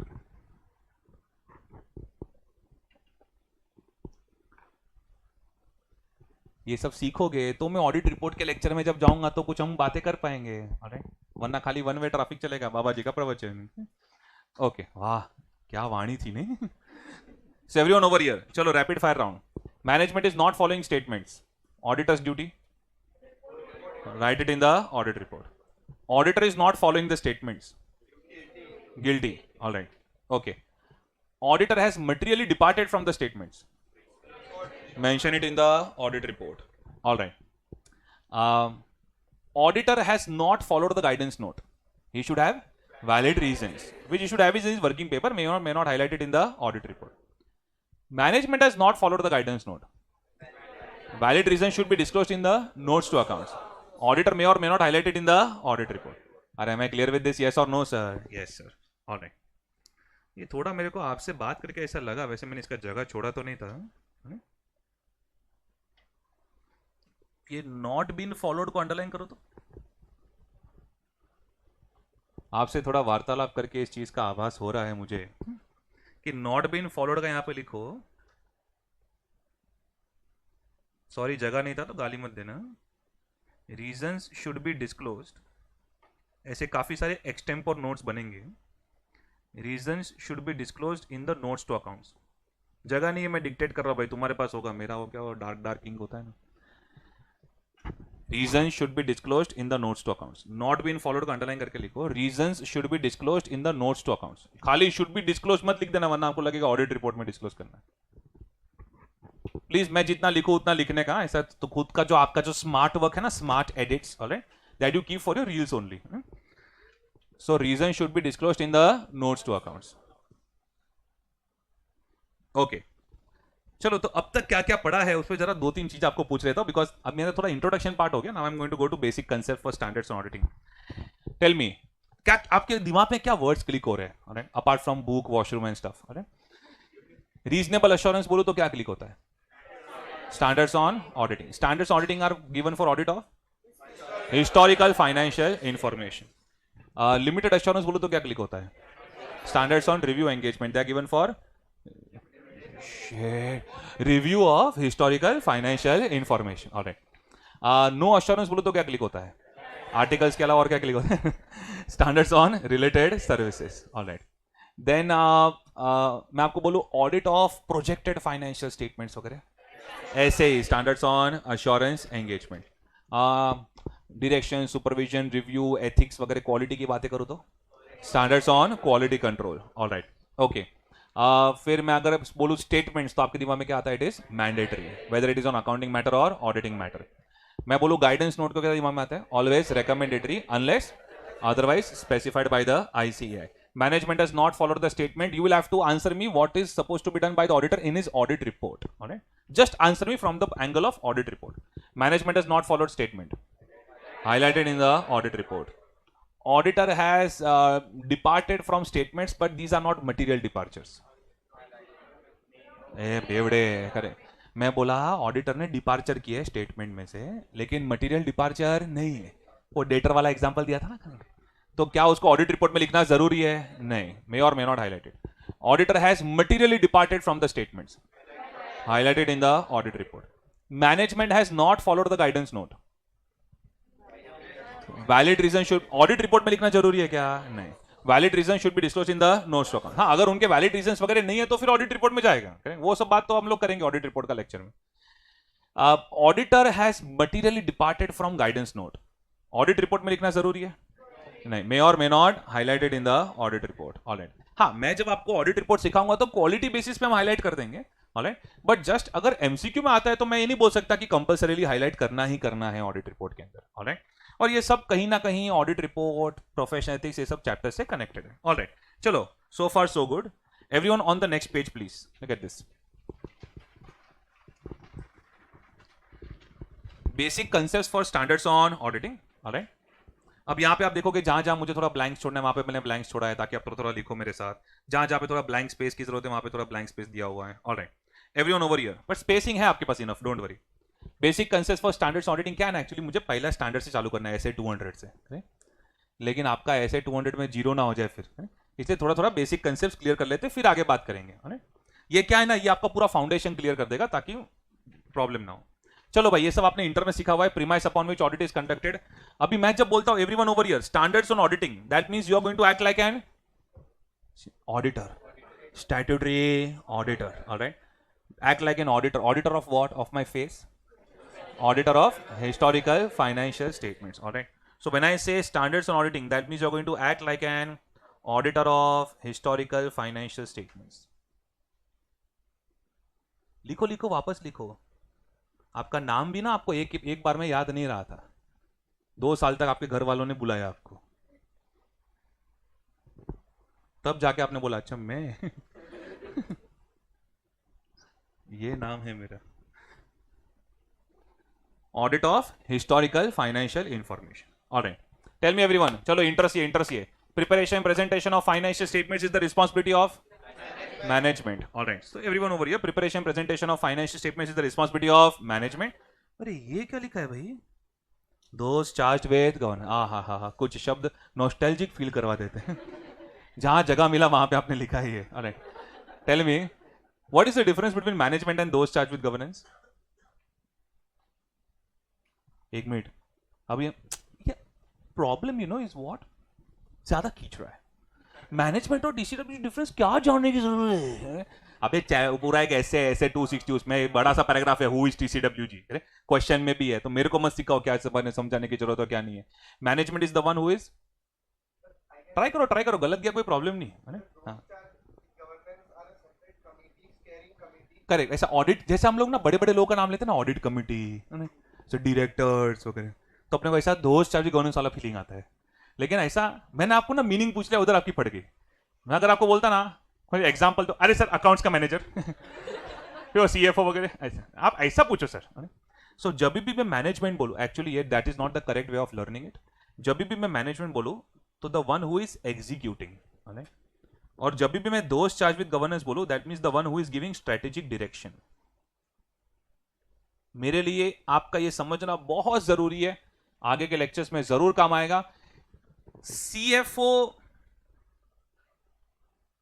Managers वगैरह ये जो है वो एग्जाम्पल्स है, मीनिंग नहीं हो सकता मैनेजमेंट का।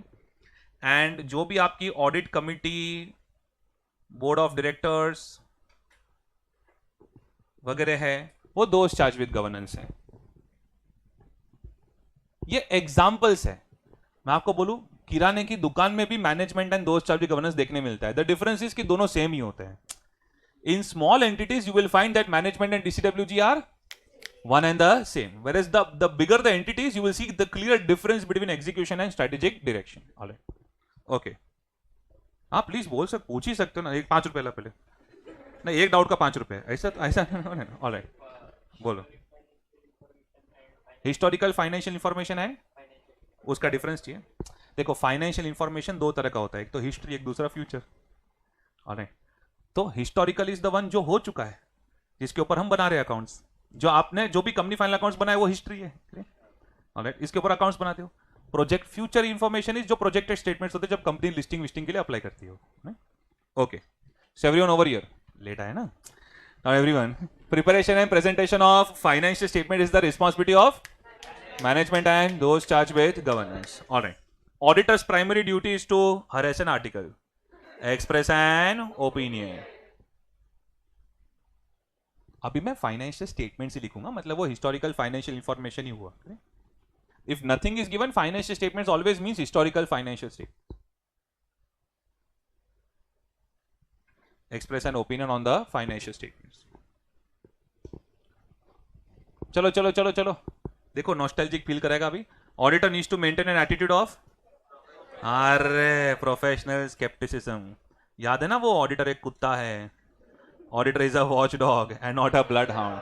हिंदी में बोला क्या प्रॉब्लम है, अरे बट थोड़ा स्लैंग साउंड करता है sir. Professional scepticism, tell me, professional scepticism attitude का मतलब मेंटेनिंग अ क्वेश्चनिंग माइंड और suspicious mind. Questioning mind, alright, so questioning mind and maintaining alertness. लिखो लिखो, अरे मेरे को पता है आपको ये आती है इंग्लिश, पर क्या है ना, मैं अजम्पशन नहीं लूंगा। क्या कुछ कुछ बच्चे क्या वो इंटर क्लियर करने के बाद डायरेक्ट कोई तो ट्रांसफर प्राइसिंग में चला गया है, कोई डीटी में चला गया है, तो शायद बरसों से शब्द ना सुने हो। मेंटेनिंग अलर्टनेस से कभी कभी क्या होता है, जब आपको एग्जैक्ट वर्ड्स नहीं आते ना, तो आप बहुत लंबा लंबा लिखते हैं। Professional scepticism means we should not by default doubt the client, we should first ask them questions. Main word questioning mind and maintaining alertness. उधर इंटरव्यू देने नहीं गए हो आप, ओके। प्रिवेंट, चलो everyone, prevention detection of fraud and error is the primary responsibility of management. Tell me what is auditor's duty with respect to fraud and frauds. जो भी interest है पता है आपको, एवरीवन ओवर हियर। अगर auditor जब audit कर रहा है, उसे कुछ सस्पिशियस मिला, तो वो इन्वेस्टिगेट करेगा आगे, but by default auditor fraud detect करने के लिए आया नहीं है। फ्रॉड डिटेक्ट करने के लिए जो स्पेशली ऑडिट होता है उसे हम क्या कहते हैं? Forensic audit. वो पूरा अलग ही असाइनमेंट है। सो prevention detection of fraud and error. मैं अलग अलग इसलिए यूज कर रहा हूं ना ताकि आपको क्लियरली पता चले कौन से लाइन में हो। Prevention detection of fraud and error is the primary responsibility of management and those charged with governance.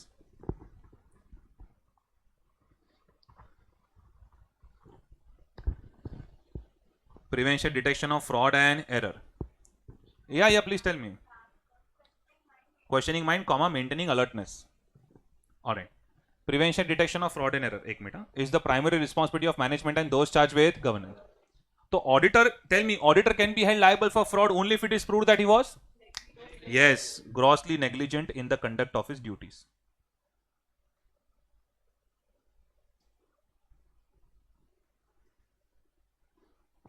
देखो ऐसा आपको थोड़ा थोड़ा इंटर का याद आ रहा है, लेकिन मैं खाली स्ट्रीमलाइन कर रहा हूं सब वर्ड्स और कुछ नहीं। Auditor can be held liable for fraud only if it is proved that he was grossly negligent in the conduct of his duties. और लास्ट 4-5 साल में तो इतनी केस स्टडीज आई है auditor where auditor has been held liable for fraud. इतने negligent हो गए लोग, क्या बोलने का अभी। Auditor can be held liable for fraud only if it is proved that he was grossly negligent in the conduct of his duties. Yes, आप क्या पूछ रहे थे? Prevention detection of fraud related अलग से फॉरेंसिक ऑडिट होता है। नहीं, फॉरेंसिक ऑडिट है ना, सीए कर सकते हैं, दूसरे लोग भी करते हैं, ऐसा जरूरी नहीं कि सीए कर सकते हैं, उसकी अलग अलग सर्टिफिकेशन भी है। स्टैंडर्ड्स के अंदर फॉरेंसिक ऑडिट कहीं भी नहीं आता है। पूरा 5 कैटेगरी है ना, उसके अंदर सारे असाइनमेंट्स आते हैं, ऐसा जरूरी नहीं। फॉर एग्जांपल आपने एक शॉकिंग चीज देखी, 5 कैटेगरी के अंदर इंटरनल ऑडिट तो था ही नहीं, बिकॉज इंटरनल ऑडिट का अलग से बोर्ड है, internal audit standard board. Alright, वैसे ही फॉरेंसिक ऑडिट, फॉरेंसिक अकाउंटिंग के अलग से स्टैंडर्ड्स है। उसका थोड़ा इंट्रोडक्शन आपके सिलेबस में, वो नॉन ऐसे वाले जो चैप्टर्स है ना उसके अंदर ज्यादा नहीं है, अगर वो सब कुछ होता तो आप भाग जाते। ऑलराइट, पर वो उसका पूरा अलग ही असाइनमेंट है, अलग ही स्टैंडर्ड्स है उसके। सो एवरीवन ओवर हियर, ये 5 लाइंस तो कभी भूलनी नहीं होती है। चलो तो एवरीवन, थोड़ा मैं आपका इंग्लिश के साथ खेलता हूं। व्हाट इज द डिराइव्ड और इंसिडेंटल ऑब्जेक्टिव ऑफ ऑडिट? हाँ, क्या हुआ वो? Prevention detection of fraud. क्या है बात? वही है, बस अलग तरीके से पूछ ली मैंने आपको। So I repeat, auditor's primary objective to express an opinion. Derived objective मतलब वो करने नहीं आया था वो, लेकिन करते करते बस हो गया। वो क्या होता है? Prevention detection of fraud. मैं ये करने नहीं आया था, it was a derived objective और एन इंसिडेंटल ऑब्जेक्टिव। तो इंग्लिश क्लियर होना चाहिए एवरीवन। जब मैं ऑडिट का आपको बोलूं प्राइमरी ऑब्जेक्टिव, तो मैं वापस लिखा नहीं रहा हूं, मैं सी पॉइंट के साथ, सॉरी बी पॉइंट के साथ कनेक्ट कर रहा हूं, टू एक्सप्रेस एन ओपिनियन। लेकिन जब मैं आपको बोलूं सेकेंडरी या डिराइव्ड वर्ड यूज करूं या इंसिडेंटल वर्ड यूज करूं, आई रिपीट, ऑडिट का ऑब्जेक्टिव 2 में डिवाइड कर रहा हूं मैं। एक है primary objective, on the other side I am writing 3 words, secondary, derived, incidental. Secondary, derived, incidental, इसमें से मैं कोई भी इंग्लिश यूज करूं, ऑलराइट, तो फिर ये कहां, ये इसमें आप क्या लिखोगे?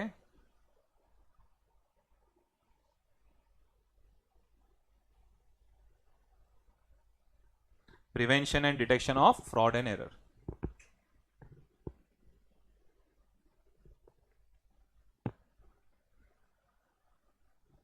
Prevention and detection of fraud and error.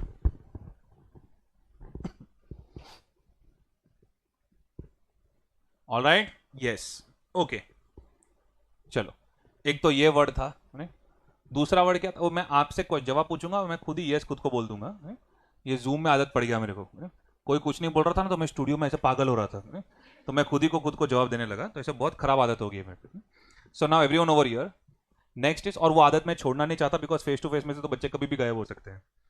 Now everyone over here, AFRF, हा, कैसे कैसे वर्ड्स ने पास कराया आपको। Applicable financial reporting framework, alright, AFRF। Now ये वर्ड बहुत बार यूज होना, अभी कंट्रोल एफ करो तो शायद 150 टाइम्स ऐसा कुछ तो काउंट दिखाएगा. Okay, so applicable financial reporting framework. What is the meaning of applicable financial reporting framework? Simple English में, guidelines that are applicable to the entity based upon which entity prepares its financial statements. Okay? So guidelines based upon which entity prepares the financial statements. All right. Guidelines used for preparing financial statements.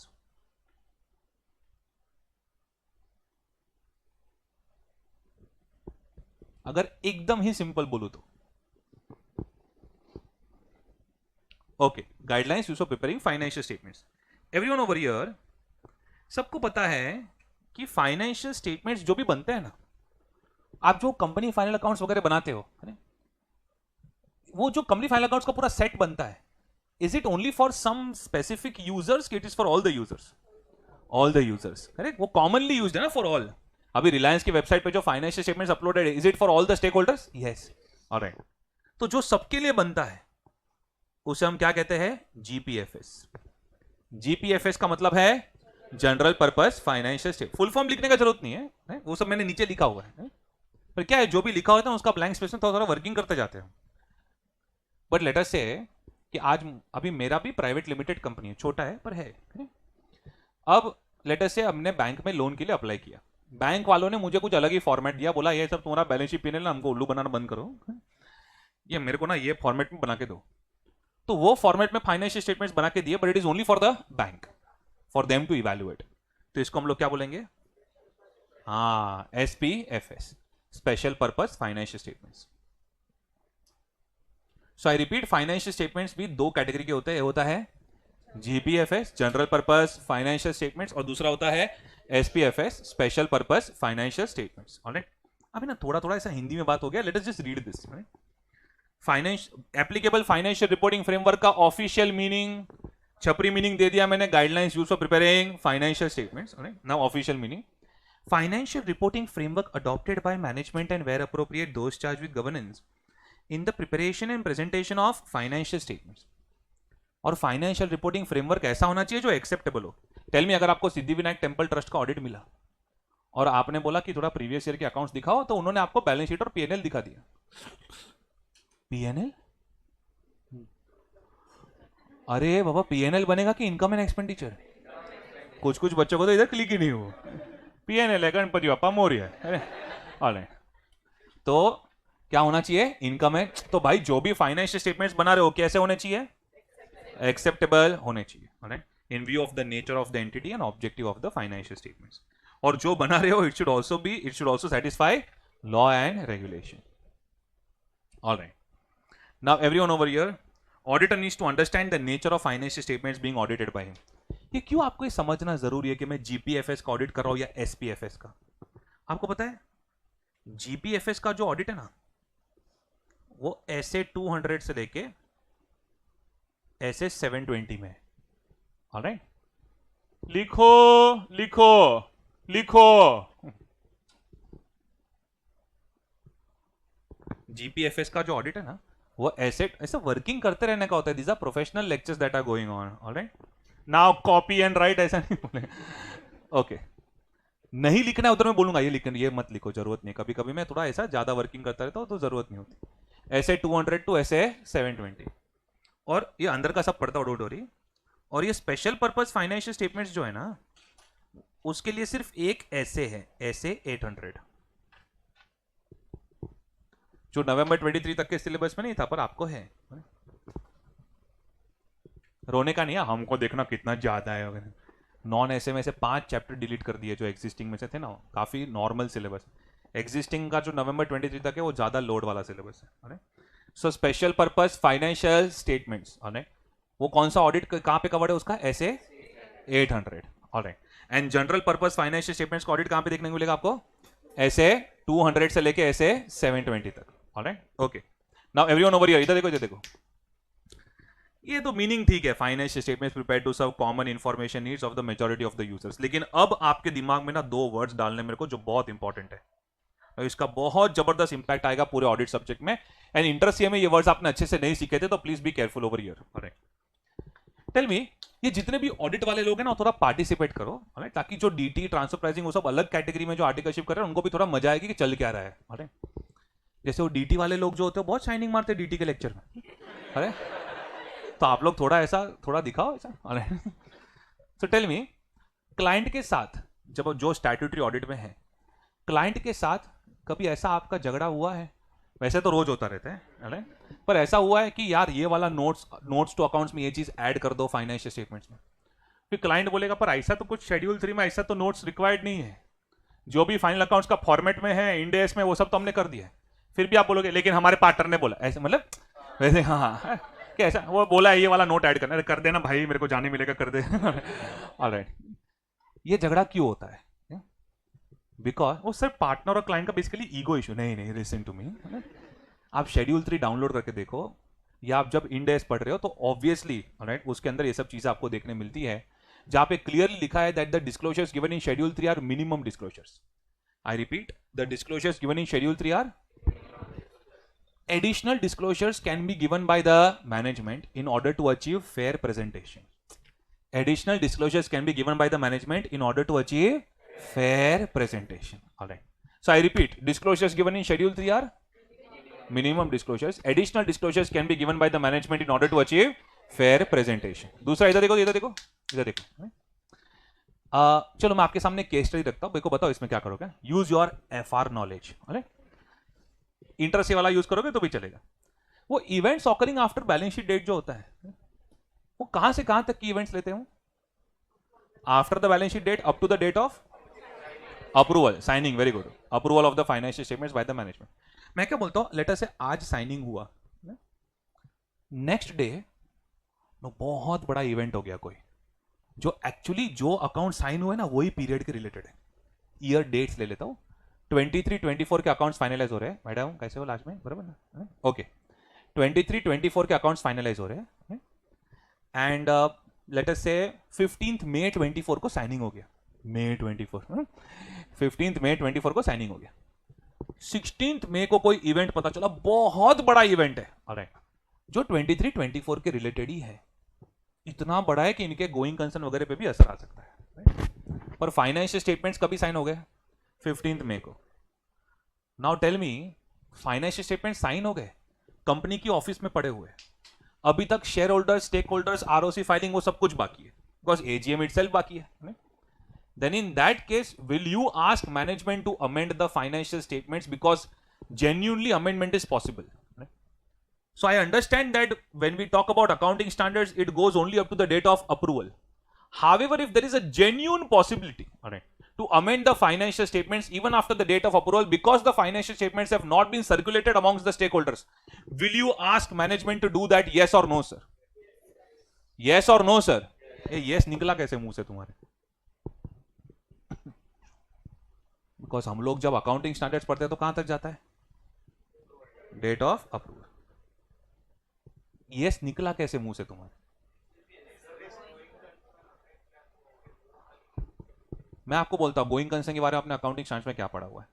Events occurring after the balance sheet date which have no connection with the balance sheet date, normally they are non adjusting.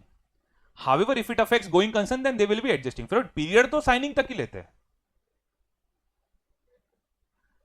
Are you getting my point? अब ये जो आपका जो दिमाग चला ना वो इसलिए चला, आपको पता है आप जो बोल रहे हो कि हाँ भाई चलो अमेंड करो, वो एग्जैक्टली इंडेस या एएस में ऐसा क्लियर लिखा हुआ नहीं है, फिर भी आपके दिमाग से ये निकला क्यों? नेचुरली निकला ना, क्यों निकला? In order to achieve fair presentation, all right?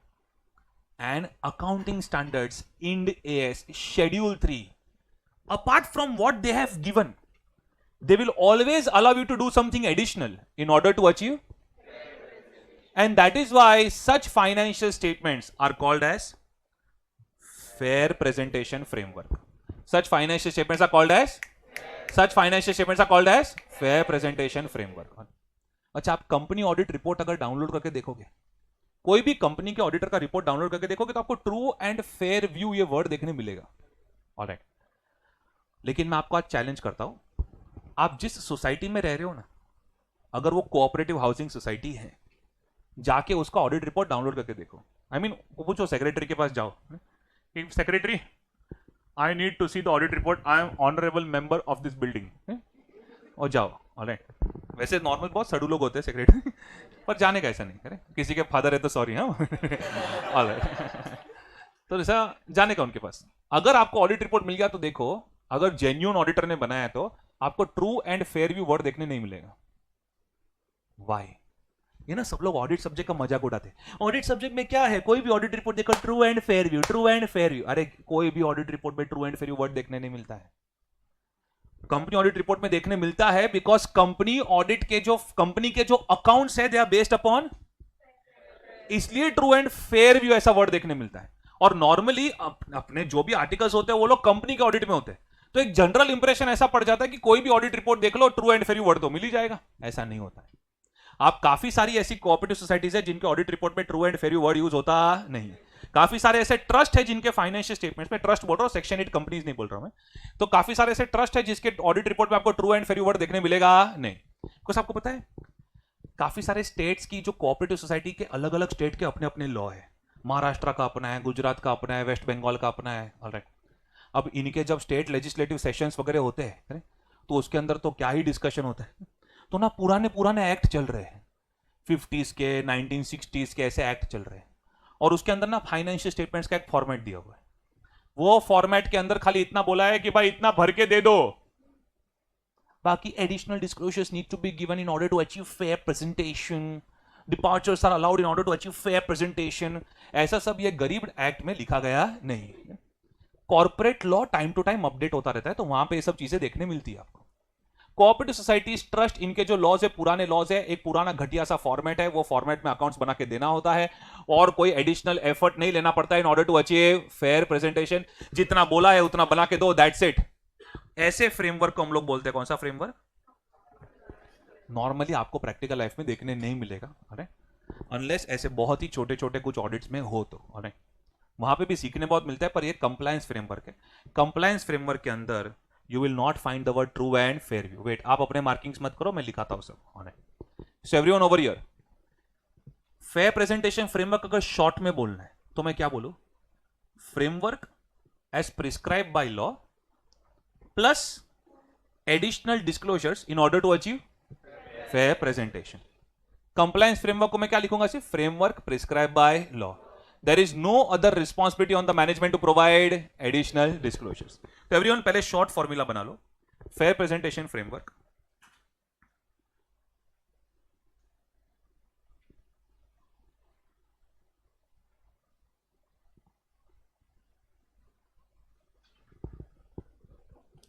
Framework prescribed by law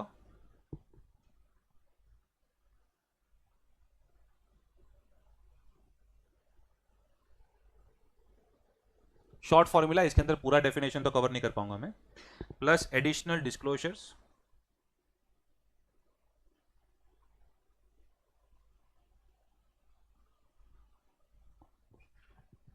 to achieve fair presentation.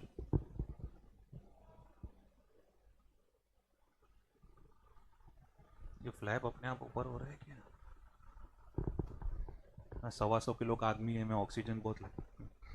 Framework prescribe by law. अब एक मिनट मैडम, बहुत इंपॉर्टेंट कंसेप्ट चल रहे हैं, मैं अभी का आउट ऑफ ऑक्सीजन होने वाला था, आपका ऐसा हालत नहीं है ना अभी, 2 मिनट रुको। फ्रेमवर्क प्रिस्क्राइब बाय लॉ, क्या पैसा ले लिया आपसे, मेरे को जिंदा रहना पड़ेगा ना पोर्शन कंप्लीट करने। Framework prescribe by law plus additional disclosures in order to achieve fair presentation. Alright, compliance framework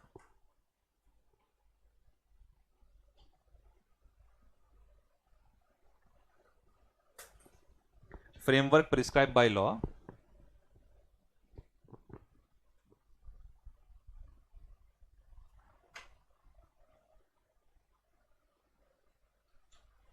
plus no additional responsibility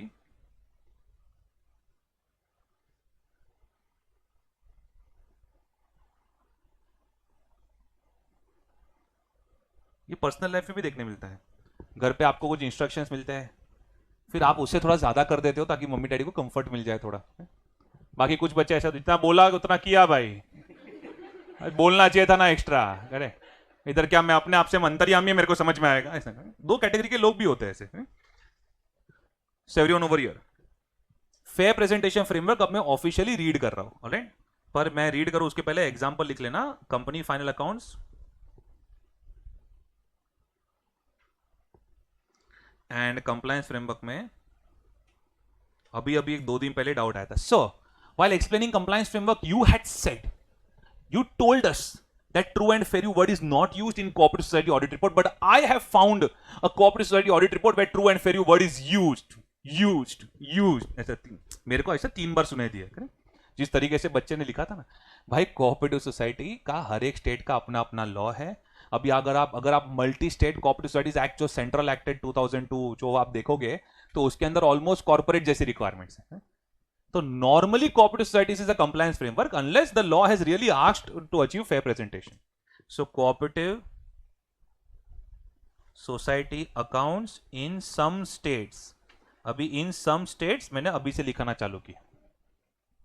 बच्चों के डाउट से मैं भी सीखता हूं. टीचर्स डे पे मैं उनको सामने विश करता है. All right, done. ठीक है, अब मैं हम लोग इंग्लिश रीड करते हैं इसका. एवरीवन ओवर हियर, चलो. Fair presentation framework, a financial reporting framework that requires, नहीं रीड तो करना पड़ेगा, ऐसे नहीं चलेगा. That financial reporting framework that requires, मतलब जितना बोला है उतना तो करना ही है. Compliance with the framework and जितना बोला है उतना तो करना ही है. एंड फ्रेमवर्क के अंदर क्लियरली लिखा होता है दैट मैनेजमेंट के ऊपर additional responsibility to provide additional disclosure. जैसे शेड्यूल 3 में क्लियरली लिखा है, एक्नॉलेजेस, मेंशंस डायरेक्टली और indirectly that it is necessary for the management to provide additional disclosures beyond those required by the framework. तो आपका और क्लाइंट का जो झगड़ा होता है एडिशनल नोट्स को लेकर, देखो उसके ऊपर कंसेप्ट है. ऑलराइट, और ये दूसरा मैंने एग्जांपल क्या दिया था, वो events occurring after balance sheet date. Signing date के बाद पता चला, फिर भी आपको ऐसा मन हुआ कि चलो अमेंड करवा देते हैं.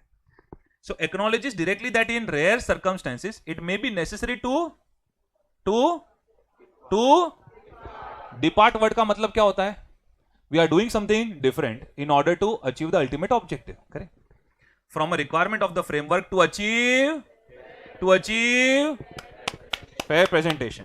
सो एवरीवन ओवर हियर, या तो हम एडिशनल डिस्क्लोजर्स देने बोलेंगे टू अचीव फेयर प्रेजेंटेशन, और we will have to go for some departures in order to achieve fair presentation. Alright, additional disclosures वाला इंग्लिश सबको समझ में आ जाता है. ये वाला ना मेरे को व्हाट्सएप पे फिर बहुत ब्राउज आता है कि सर इसका कोई एग्जांपल है. रेयर सर्कमस्टेंसेस का example, events occurring after financial statements are signed. After financial statements have been signed. तो आपको अपने आप क्लिक होगा, हाँ कुछ तो अलग बात बोला है sir.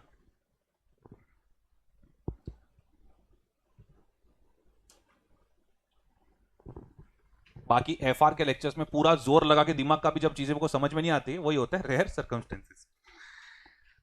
Alright, done everyone? Yes yes, okay. Compliance framework का इंग्लिश कैसा है? देखो आपका खुद का मुझे इंग्लिश नहीं चाहिए. Compliance framework means only compliance is required, nothing else is required. नहीं नहीं, look at financial reporting framework that requires compliance with the framework and there is no other responsibility to achieve fair presentation. There is no other disclosure requirement or departure requirement in order to achieve fair presentation. Alright, ये concept पूरा हमने क्यों सीखा? Because in fair presentation framework audit reports we can use the phrase true and fair view, whereas in compliance framework audit reports we are not allowed to use the phrase true and fair view. Alright, so everyone over here, ये concept सीख क्यों रहे हम लोग?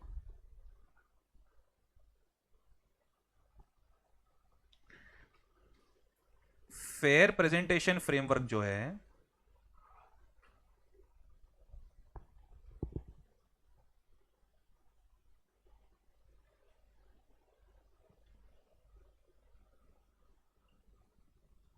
we can use the phrase true and fair view. देखो कुछ normally auditors true and fair view word use करते हैं, कुछ ऑडिटर्स थोड़ा एक्स्ट्रा शाइनिंग मारते हैं, प्रेजेंटेड फेयरली ऐसा वर्ड भी यूज करते हैं. दोनों phrase are okay, acceptable in the eyes of standards. True and fair view और presented Fairlie.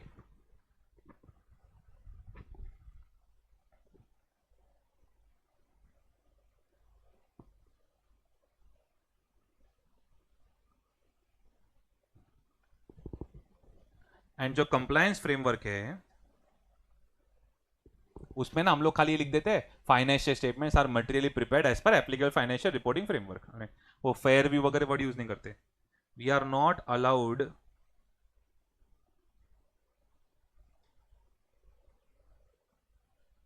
to use the phrase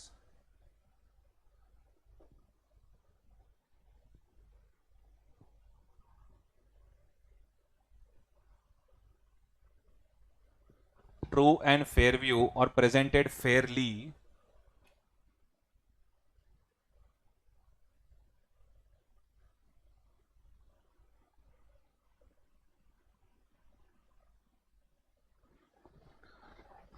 unless otherwise required by law.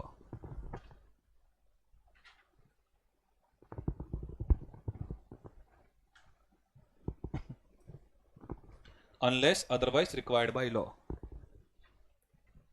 अरे अभी कोऑपरेटिव सोसाइटी के लॉ ने बोल दिया true and fair word use करो तो करेंगे भाई. There is nothing against laws and laws, you know. Okay, done everyone? Yes.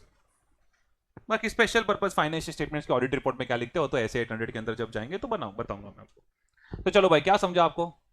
क्या पता कब से बोल रहे हैं. Applicable financial reporting framework is nothing but a framework which is adopted by the management and those charged with governance for preparing financial statements. जो भी framework वो लोग अडॉप्ट करें, it should be acceptable and it should also be as per the laws and regulations. Alright, जो भी financial statements बनते हैं they are divided into two parts, general purpose financial statements and general purpose financial statements are prepared to serve common information needs of majority of the users, and special purpose financial statements are prepared to serve specific information needs of the intended users. General purpose financial statements का जो भी frameworks होता है we can divide it into two: fair presentation framework and fair presentation framework is a framework which is prescribed by law, so compliance is required, but in addition to that there is an additional effort required to achieve fair presentation. All right, and that is why in such audit reports we can use the word true and fair view. Whereas when we talk about compliance framework, वो खाली law ने prescribe किया हुआ framework होता है, वो framework को follow करना होता है, and there is no additional effort which is required in order to achieve fair presentation. And that is why ऐसी audit report में we do not use the phrase true and fair view or presented fairly. All right, unless the law says that you'll have to use it. Fair presentation framework का example company final account. अरे सोच क्या रहे हो जो रोज करते हो, है ना. एंड कंप्लायंस फ्रेमवर्क का एग्जांपल आपके cooperative society accounts in some states can be a very good example for that. Alright, and obviously मुझे बताने की जरूरत नहीं है कि इसका सीधा सीधा असर ऑडिट रिपोर्ट के लेक्चर में आने वाला है. Alright, okay, so we are done with this. We are moving ahead with another concept, materiality. वो एसी वेसी का क्या है, फ्लैप ऊपर करना है ना? कर दो दैट जेंटलमैन भी